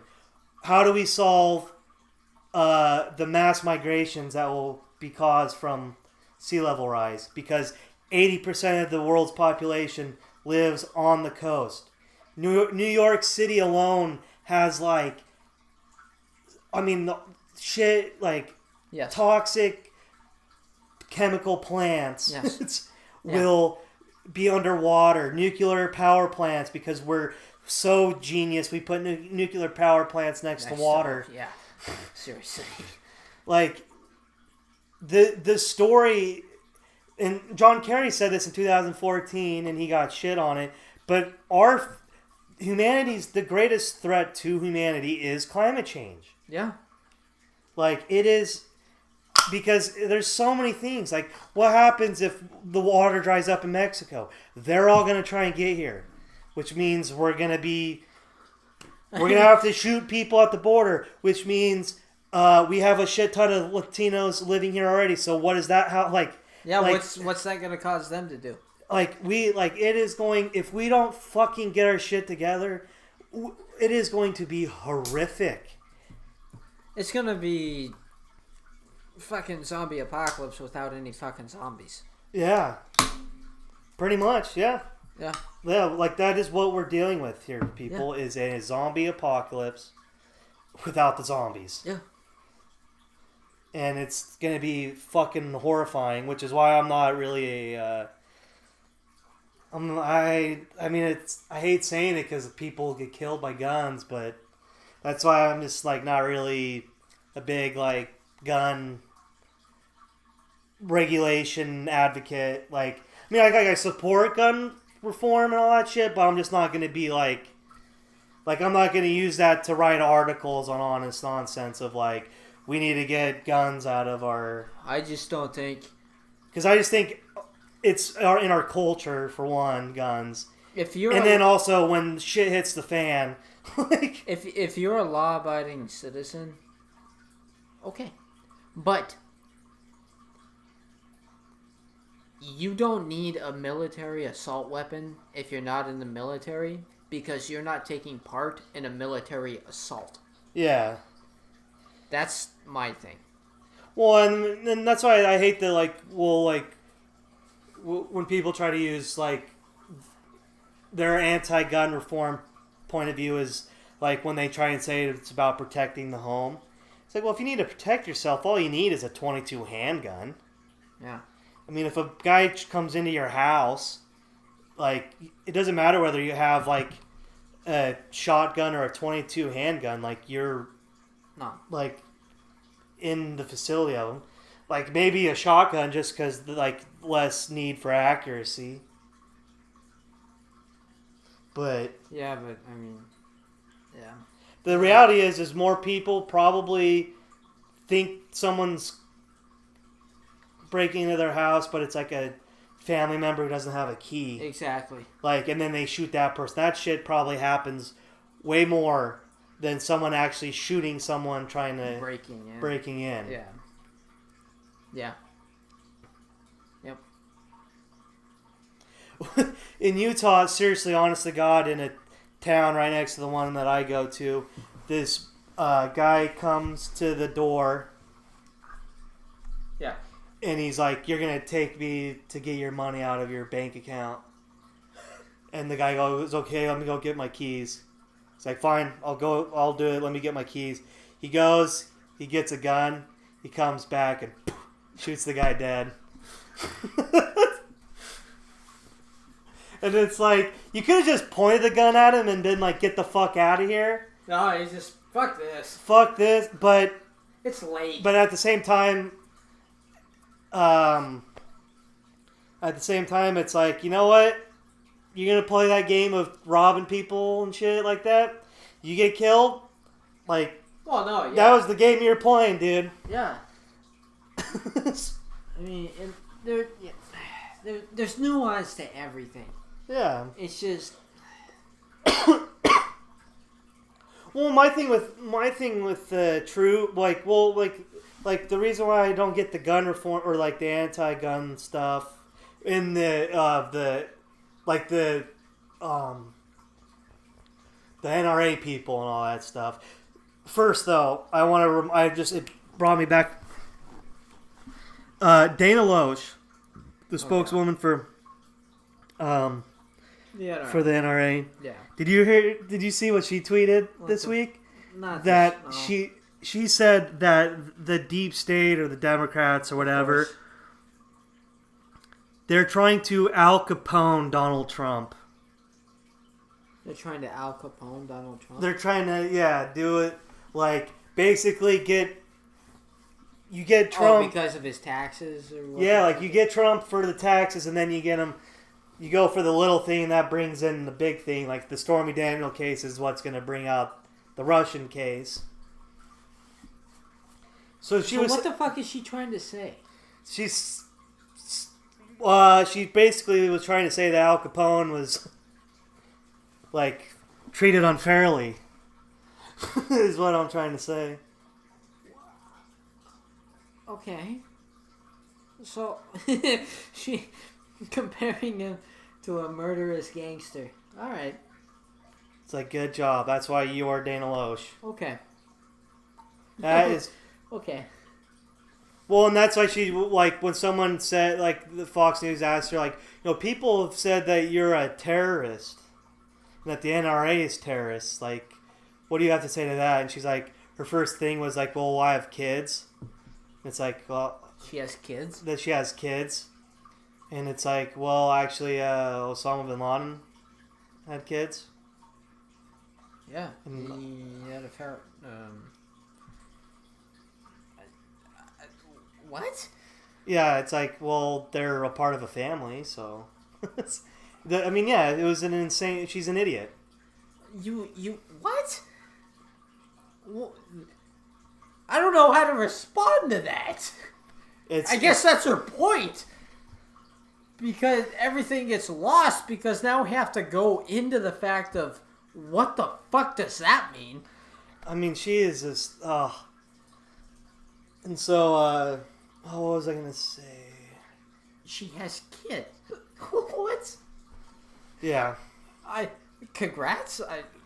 Yeah, it's stupid. But so anyways, back to, like, if we give the people, like, they go, like, well, if you give up the guns, then that the government will come after you. And it's like, wow, that's some faith you have in the troops. Yeah. Well, okay, stop voting for people to go into office that are just going to blow the Pentagon budget up the fucking ass. Well, that's what honest to God, someone parking in the grocery store parking lot, and this truck has a bunch of bumper stickers, and in this one I was looking at, there's one bumper sticker that said, "I support the troops," and then the bumper sticker right below it said, "You can take my gun from my cold dead hands." And it's like, the person who would be taking the guns from your cold dead hands would be the troop. Yeah. Yeah. Or it'd be policemen. Oh, sorry, okay. But Blue Lives Matter. Yeah, but blue light, like, I mean, that's the thing, is everything, like, I support the cops, I support the troops, but fucking A, man. Like, I don't take my guns If from I me. take my guns away, like, I won't trust those fucking people. Oh, okay, alright. What the fuck? Yeah. It's just... I think that's a good way to end. A good way to what? End the podcast. Well, we gotta talk about Oh. Urban Meyer. Oh, yeah, because that's in and out of the news. Came in and out. Yeah, it's, like, that must be great to be that lady that got fucking the snot kicked out of her.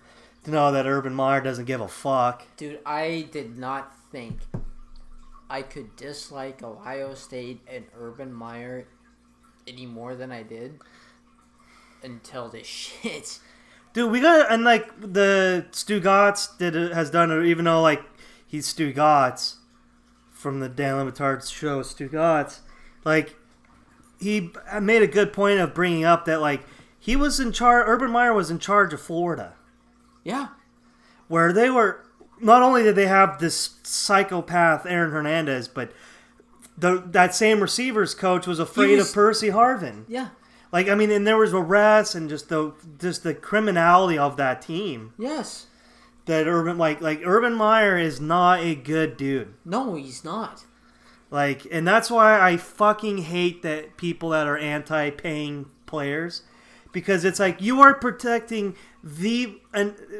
college football is so gross. Yes, it is. These people are so gross. That's why, that's why I do like Nick Saban, because he doesn't have shit happen on his watch. And not really, no. And when they do, he kicks them out because he doesn't need them. He's like, fuck you. I'll get 3 5-star guys to replace you. He got a blue chip recruit to gray shirt at Alabama. Mm-hmm. Like, the guy, like, he's probably running the cleanest program. Until, I hate to sound so cynical. Well, no, yeah, until something comes out, yeah, he pretty much is. Like, you never hear about players getting in trouble. He's never gotten, like, any camp or,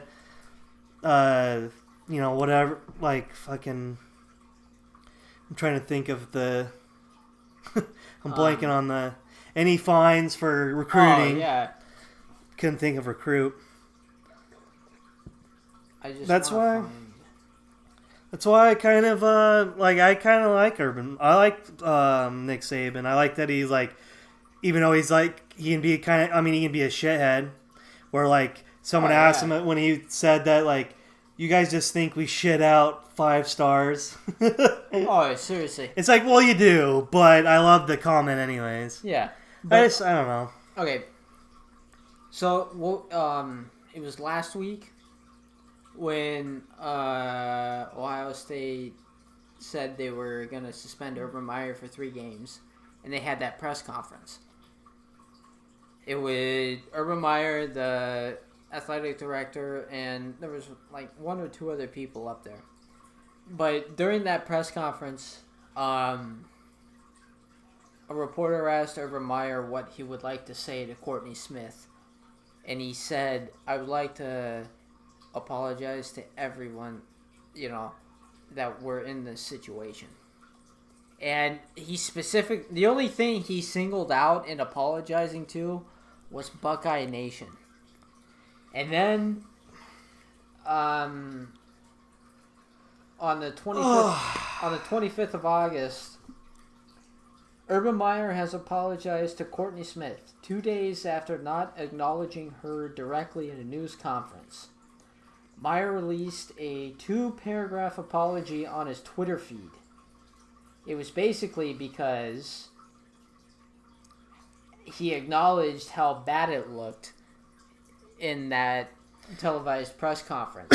So he's not really apologizing to Courtney Smith for getting the shit kicked out of her and then he overlooking it. He's apologizing because it looked bad to him and his program. Yeah, it's not. He doesn't care about her. Obviously not. No. And he's just apologizing to her to try and save face. Yes.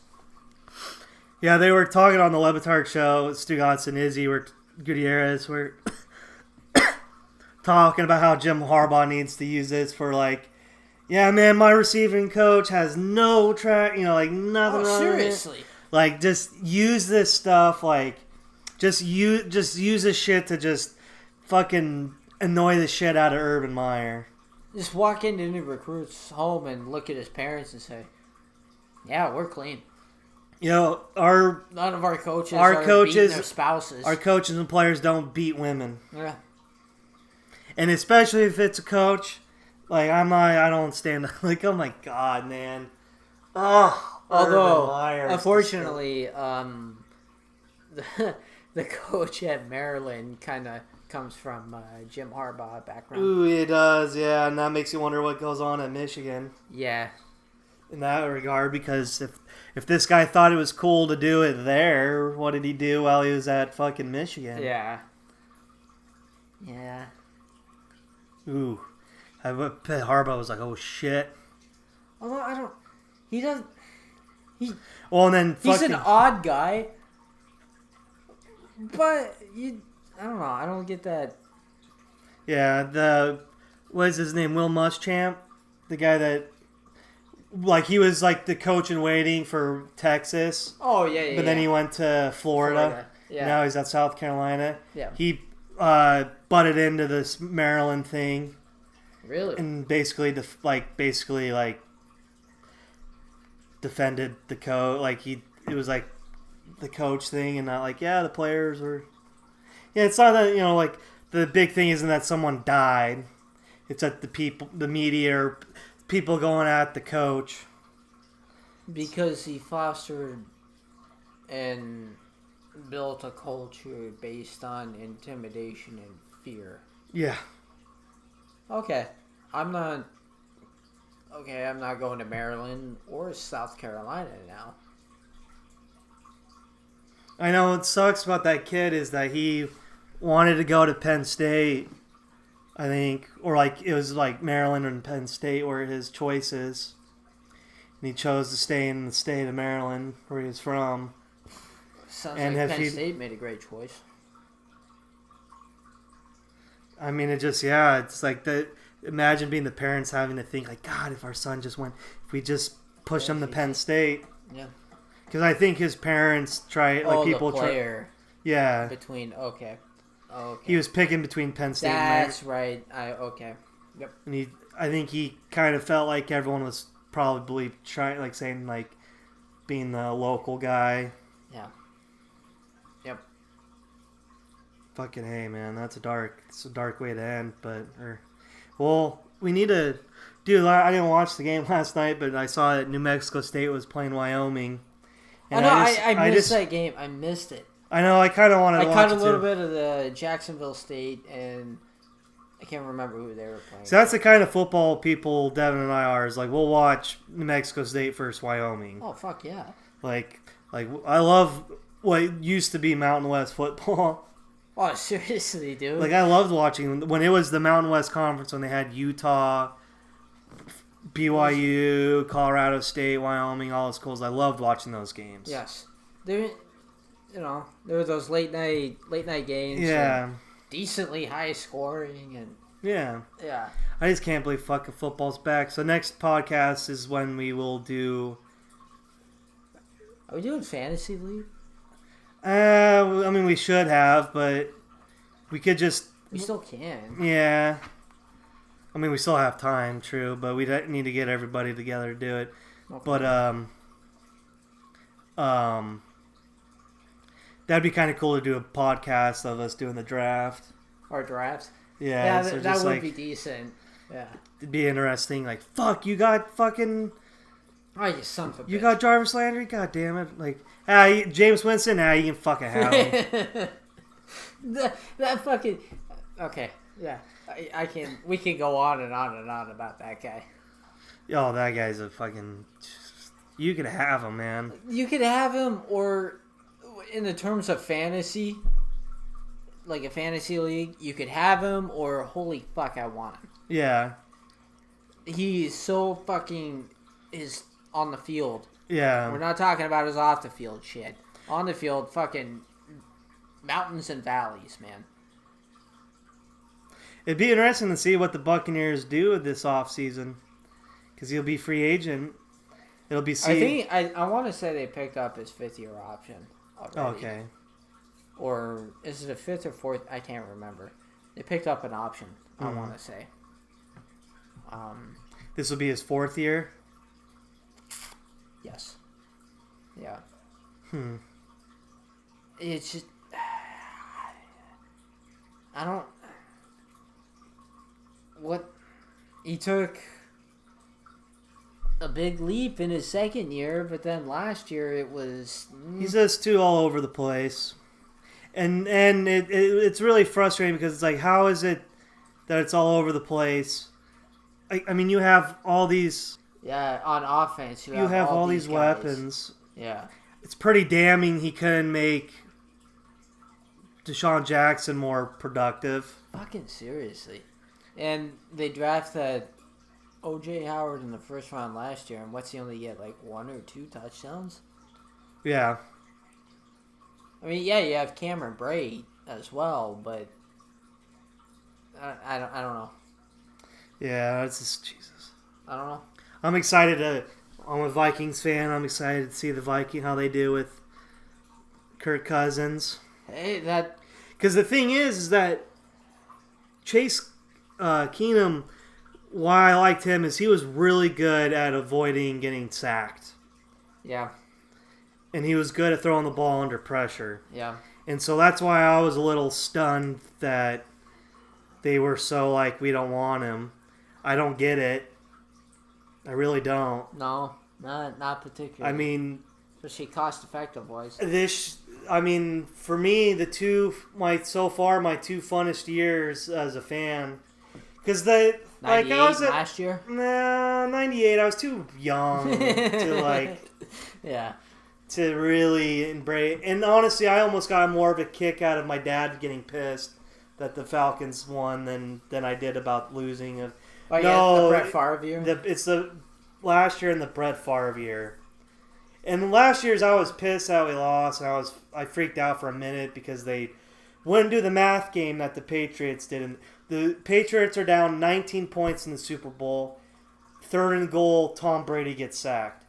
Every other team does the stupid go for it. Take the points. Bill Belichick goes, that's fucking stupid. I'm going to take the points. Then we're down 2 scores. Yeah. And then so the Vikings were down 24 to start the second half. They get down there, it's 4th and goal from the 8-yard line. Instead of taking the points and being down 3 scores, we go for it, don't get it, we're still down 4 scores. Yep. And when you're down 4 scores, you need to score on every fucking drive. Yeah, pretty much. I still, bringing up the Patriots, I mean, that's super. I still can't believe they won that fucking Super Bowl. Against the Falcons? Yeah. Yeah. That was the most insane thing I've ever seen. That I don't know. Well, I had to have, but in the kind of like figurative sense, I don't know if I took a breath that entire second half. I kept on watching, going, they're really gonna fucking do it. Yeah, seriously. They're really gonna fucking come back and win this game. Yeah. And like when they got to 16 and then they score again, it's like, holy shit, they're down 8. Yeah, like down what 8. the fuck? And then they score, and then they line up in that Their kind of first- under center 2-point formation. Like, what the fuck? And when they got that, I'm like, all right, they're fucking winning. I mean, yeah, they tied it up. The at one that where point. like Brady faked, like the ball went over his head and it, James White gets it and scores. Isn't that when they scored the touchdown? No, that was one of on the 2-point. He did that quick. So he did the screen one out to Edelman. Lendell White, and then the first one was what James White, is that his name? Yeah. First one was James White doing the direct snap. Yeah. Then the second one was the quick pass to Amendola. Okay, it was the one to the quick pass to Amendola. That and then the fucking catch that Julian Edelman had. That was stupid.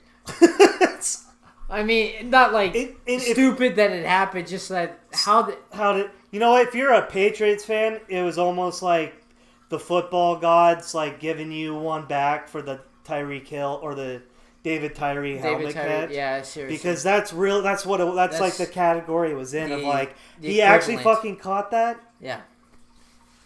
I mean, because watching it live, it's like, why is he throwing that? And it's like, oh, okay, I guess. What was it going to be? 3rd down? Yeah. And then they show the replay. It's like, really? He fucking caught that. Wow. Okay. They're gonna win. That was just the sheer ridiculousness. That's not a word, I know, but how ridiculous that was. How he caught that. Yeah. It was like, really? Okay. They're getting 5. This is ring number 5. I mean, people hate the Patriots, and I mean, I get it. You always gotta hate. There's always that's kind of what makes sports good is that you have the team, your team, and then there's a team you hate. Yeah. But I'm sorry, the Patriots have been in 8 fucking Super Bowls, and they have all. Maybe the first halves have been boring, but every game ends with holy fucking shit. Well, that's whether they lose or whether they win, their Super Bowls are fucking. I want the Patriots to be in every fucking Super Bowl. That's just in the Tom Brady era. Well, yeah, the one in '85 was. And against the Packers. And against the Packers. Yeah. Well, but even that one. That one was Desmond decent. Howard's kick return. Kick return is a very memorable moment in Super Bowl history. Because wasn't that one of the? Was that the first kick return for a touchdown in the Super Bowl? No, that couldn't have been. I know we set the record for most yardage. Okay, maybe that's what it was. It couldn't have been the first kick return. Well, the only ones I can think of is that one and Devin Hester. Because that was Super Bowl 31. You're gonna tell that couldn't have been 30 Super Bowls before. With how many? Well, let's look it up. Look it up because no, there's no way. We have to look this up. This is indicative of all of our sports conversations. We get on track with something, and then something like this comes up. Oh, look it up. Look it up. But no, he somehow won the MVP over Brett Favre. Because I think he set the record for, return yardage in a Super Bowl.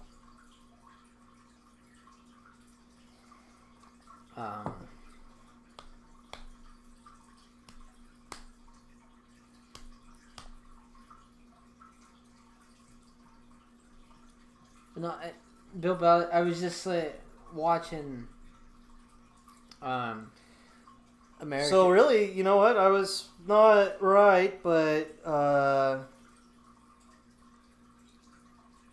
There's only been like what 3? wait. Yeah. Okay. There's only been 1, 2, 3, 4, 5, 6, 7, 8, 9, 10. And it's still not, there's only that wasn't the first one, was it? Fuck,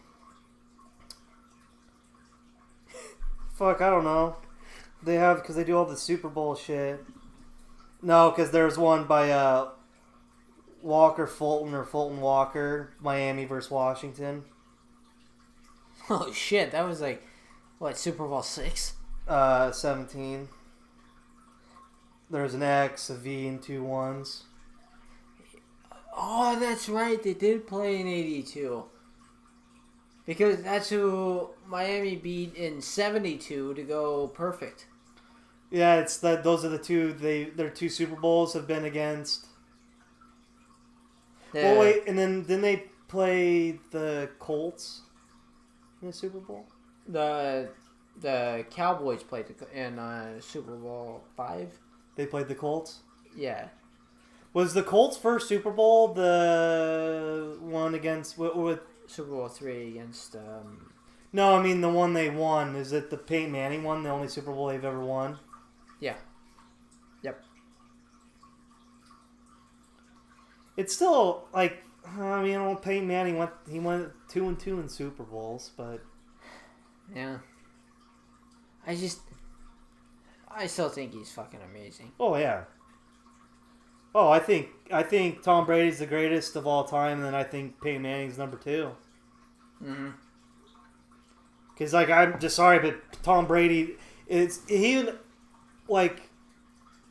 there's more than just rings. Like LeBron, for me, like LeBron's a beast. the LeBron Jordan argument, I don't care necessarily about rings per se. When we get into that, because Jordan's team was always the favorite in the finals. yeah. LeBron James, the only time his team was favorites was he lost the Maverick. The Mavs. If he didn't have the Mavericks series, you cannot use the finals argument. But Jordan people can say, hey, like Michael Jordan didn't pull that shit off against the Mavericks. No. Especially if Michael Jordan had J.J. Barea trying to guard him, he'd be like, are you fucking shitting me? Yeah. He'd be offended. Yeah. That J.J. Barea had the audacity to even have a glimpse of hope. How do you like 60, bitch? Yeah, how do you I mean, so it's this kind of, it's why I'm still on the Jordan side, but anyways, but Tom Brady, he's got 5 rings because he fucking did shit. Yeah. And on top, he drove them down against the Rams. Well, and Vinatieri helped out too, and that's why it's not just first 2. Yeah, Vinatieri was there. Vinatieri, and then the Rams game, he had to do a late drive. The Panthers, he had to do a late drive. The Eagles, he didn't have to. The defense were the heroics, but he still was. He's Tom Brady. And Donovan McNabb hyperventilating. He loses the 2 times. Well, because did they? Yeah. So he loses to the Giants in fucking fluke ways. They got after him. The 4th one, that one, I mean, the Eagles or the Seahawks throwing it instead of hitting the ball off. That was the defense. He had 2 picks that game too. He had 2 picks. That wasn't his most. No, I mean, he had 4 touchdowns, but he had some. I mean, it was against the Legion of Boom, though. Yeah, that's true. When they were still. That's what, man. That's the Seahawks dynasty came and. Fucking A, it did. Went. I don't know if anything like that has happened in sport where one play killed a dynasty. Yeah, because they just from that point on, it's just they haven't. I think the next year they made it to the divisional round and lost to the Panthers. Yeah. Right? Yeah, they lost to the Panthers in the divisional round. Yeah. And then last year... Well, they didn't make it to the playoffs last year. Yeah, they didn't make it last year. Then what did they do the year before? Did they? They made it to the playoffs the year before. I think they had to. God, I can't. No, I know. I can't really remember either. But regardless, it's the... That team, it was primed to fucking just dominate. And that at least 5 they're years. going to be back-to-back champs. Yep. And then they went, whoop. Fucking... I mean, even Tom Brady, a guy who doesn't really, like, celebrate. No, he saw that and he's like, holy fuck, we won. Was jumping around and... We won. Like, holy fucking shit, we won. Because, like, even when he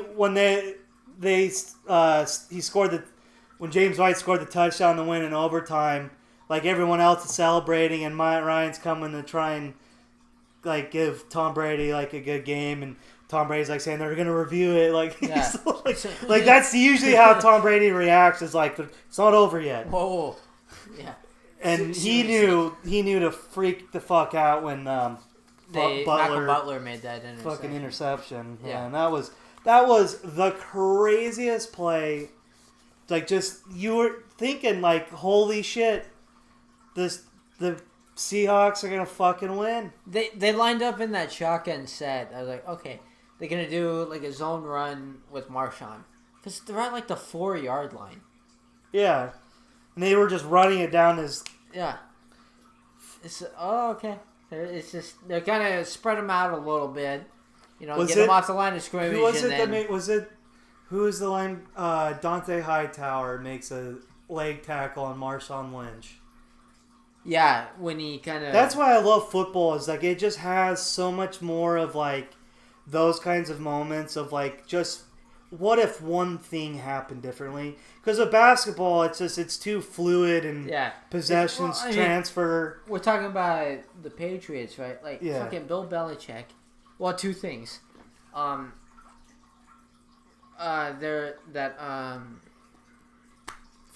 it a Sunday night or a Monday night game? Like 4 or 5 years when they were playing the Broncos. And the first half, the Broncos jump up on them with Peyton Manning. It was Sunday night. It was a Sunday night game. Yeah, it was like 24 to...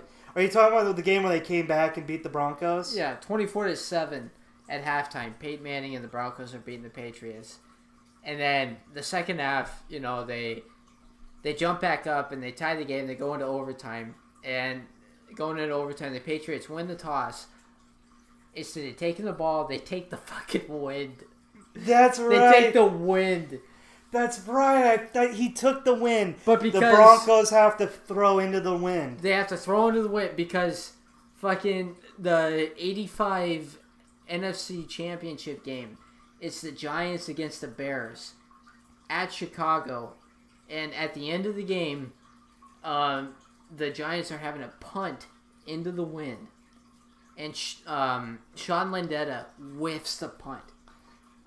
Whiffs the fucking punt. And the next year, they're playing the Giants are hosting the NFC Championship game against the Redskins in '86 when they first won the Super Bowl with Bill Parcells. Yeah.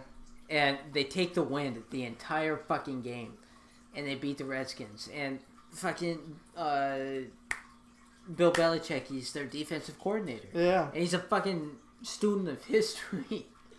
And I was just like watching this, and I just watched that America's game of the '86 Giants where Bill Parcells is talking about taking the win. It was like, holy shit, kind of a thing. Yeah. I didn't think I forgot about that they took the win. They took the win that entire fucking game. And then there's like a shitty punt. Yeah. Because it's right into the wind. Yep. And then they kicked the field goal or scored a touchdown and won the game. Yeah. I mean, that really is, like, that's why Belichick is, like, that's why it was so weird he wasn't playing Malcolm Butler. And this last Super Bowl... I wonder what's going to come out about that. This last Super Bowl did not help Bill Belichick It was odd. Thing looked good. But that's what's crazy about the Patriots, too, is that going into that Super Bowl last year, it was...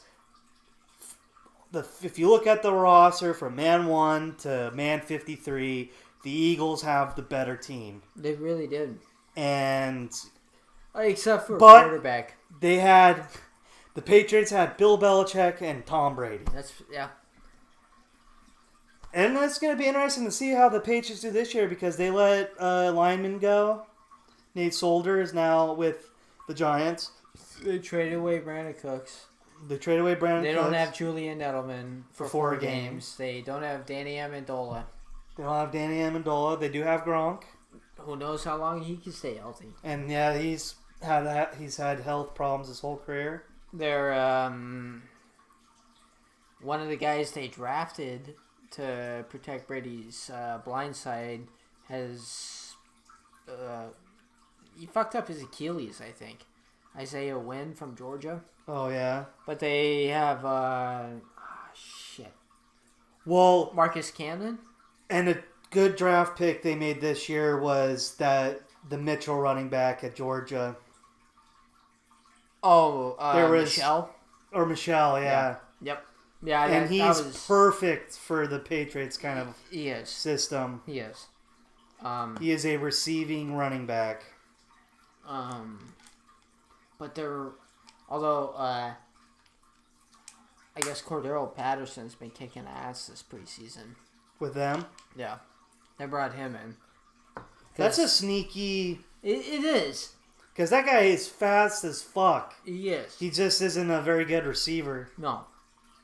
Yeah, it's just... There's a lot that can be up in the air with them. I think this year is the year the Vikings win it. I think this is finally the year that they get over the... You think? I think losing last year and being 1 game away from hosting a Super Bowl, it's just one of those things that like would happen in sports where like last year we could have had the Super Bowl, been the home team literally in a Super Bowl, but it was meant to be, but like we are meant to this year. Yeah, I mean because Kirk Cousins does not do the stupid interceptions that Case Keenum does. No, he doesn't. Like Case Keenum's he is Brett Favre. He's a poor man version of Brett Favre. He doesn't have the arm. He doesn't have the arm of Brett Favre, but he's just the kind of the gunslinging. The poor guy had to go to Denver. Jesus. Yeah. Oh yeah, but no, Minnesota. I mean, they have or they're gonna implode and go 5-11. They have that fucking defense. It's just can their offensive line hold up to block for Kirk Cousins, and can Dalvin Cook stay healthy? Yeah. Yeah, it's the offensive line. How the offensive line does will be the big. That's the only because the defense is fucking. The defense is there.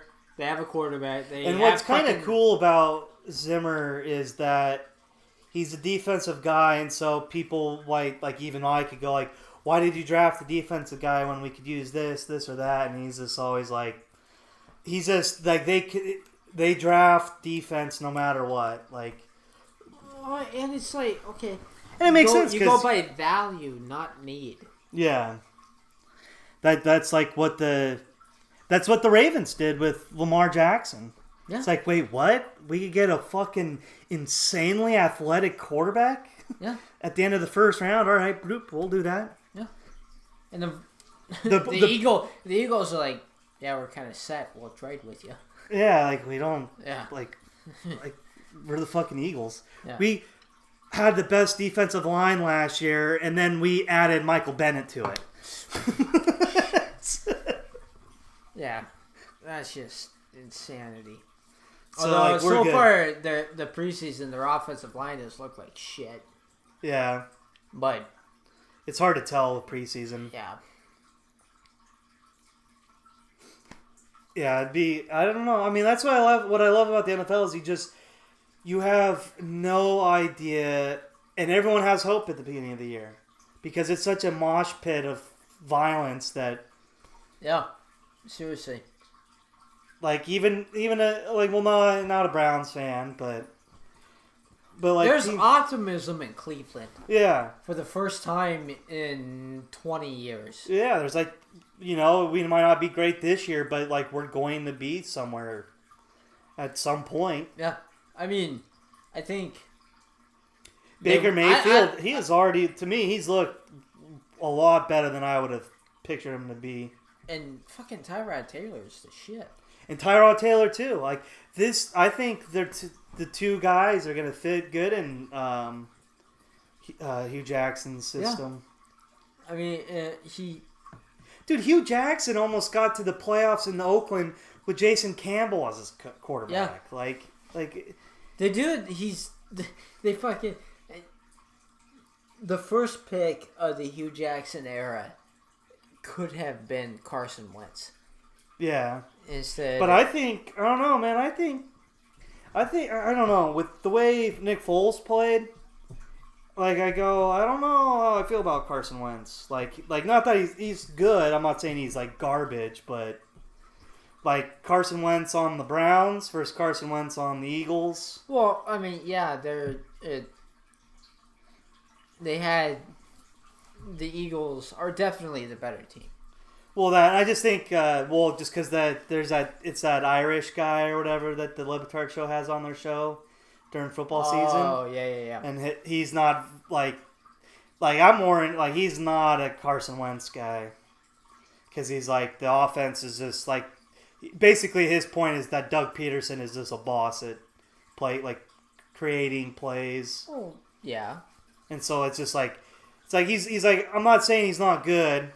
I'm just saying that he's got some things in his cap that and Aaron Rodgers, where Aaron Rodgers has an offensive system where he has to throw the ball precisely to the receiver because his coach is shitty at getting receivers open. Well, okay. That kind of shit. Okay. And yes. Did you see Mahomes' pass that he had against the Falcons? Even though it was a preseason game? Oh, the 69-yarder? Yeah, where he moves up and he was running through it. I think he's going to he'll probably have some interceptions too, but Mahomes, I think, is going to have a pretty fucking crazy year because if they're going to do anything, he's going to have a crazy fucking year.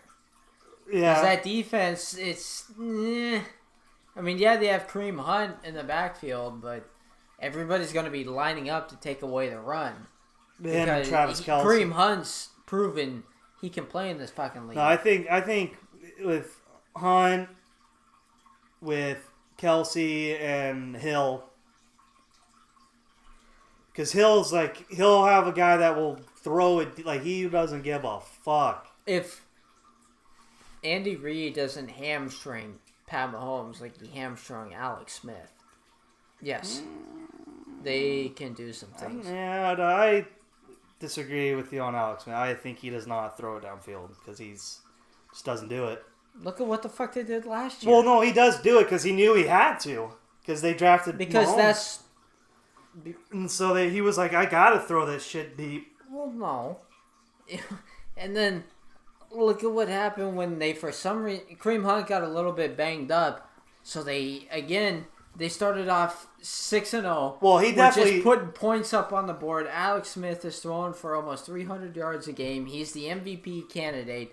Kareem Hunt gets hurt. They shrink the fucking field up. Travis Kelce over the middle. Travis Kelce over the middle. Well, that's the thing. Travis Kelce over the playoff game, too.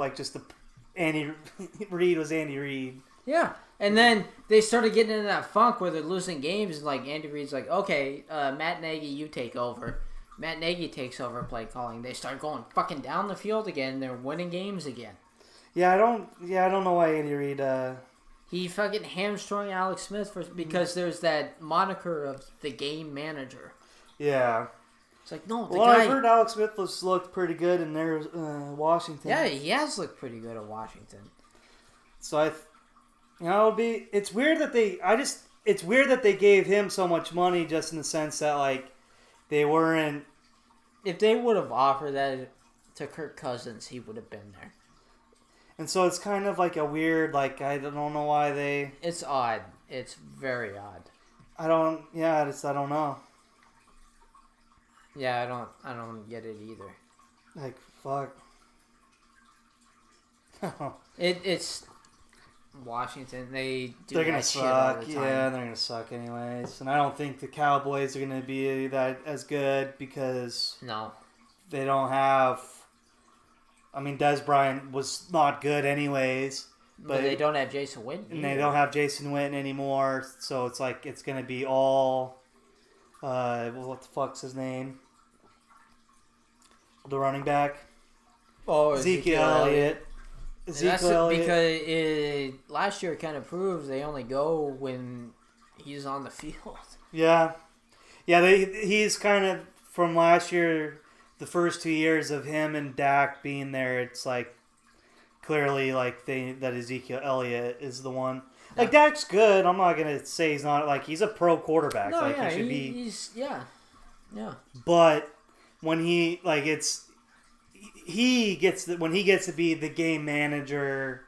Yes. Hand the ball off, play action. That's when he will be his best.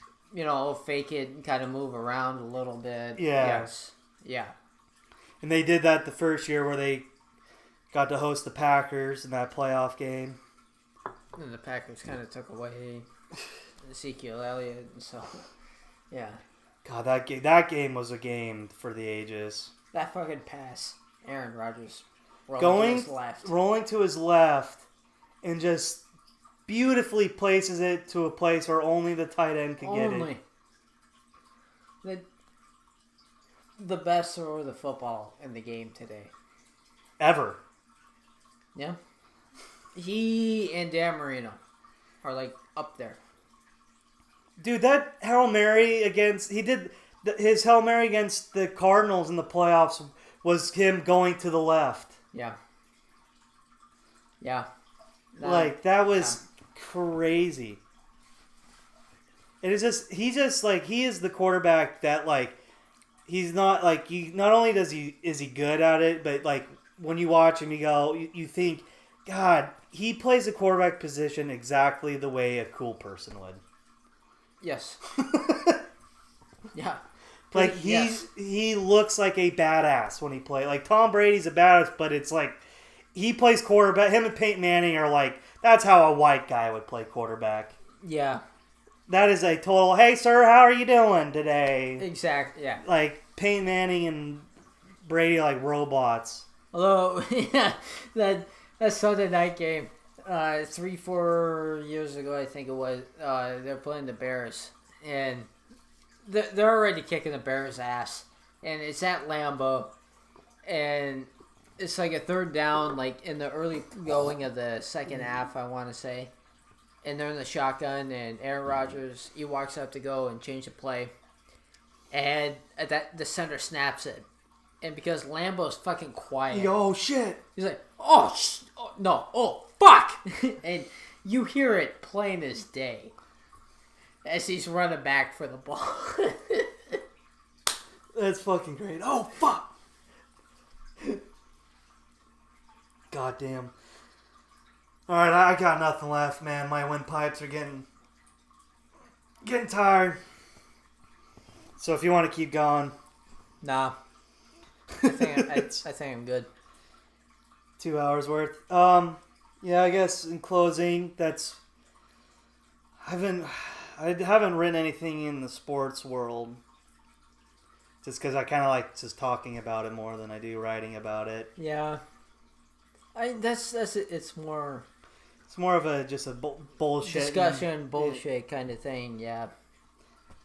We will post our who we think will win the divisions in the Super Bowl, and our picks. I'll post those. Yeah. Before the games come around, but I'm thinking what we do is just we pick games, all the games in the NFL, and you get a point for each game. And then college, I'll pick like the 5 best game, like the 5 games that would intrigue us the most, which will include teams that like could include even a North or New Mexico State playing Wyoming. Yeah. So yeah, I think that's the next podcast is to do that. it'll be To more get our picks. sports oriented. It is going to be a more sports oriented one because this one we did a lot of politics, mainly just bashing Trump, and that's what my writing usually is about. The next one I'm going to write about is Trump trying to cut regulations that protect veterans from predatory lenders. That's what the next thing I'm going to write about. Yep. All right. Peace out, motherfuckers. Idios.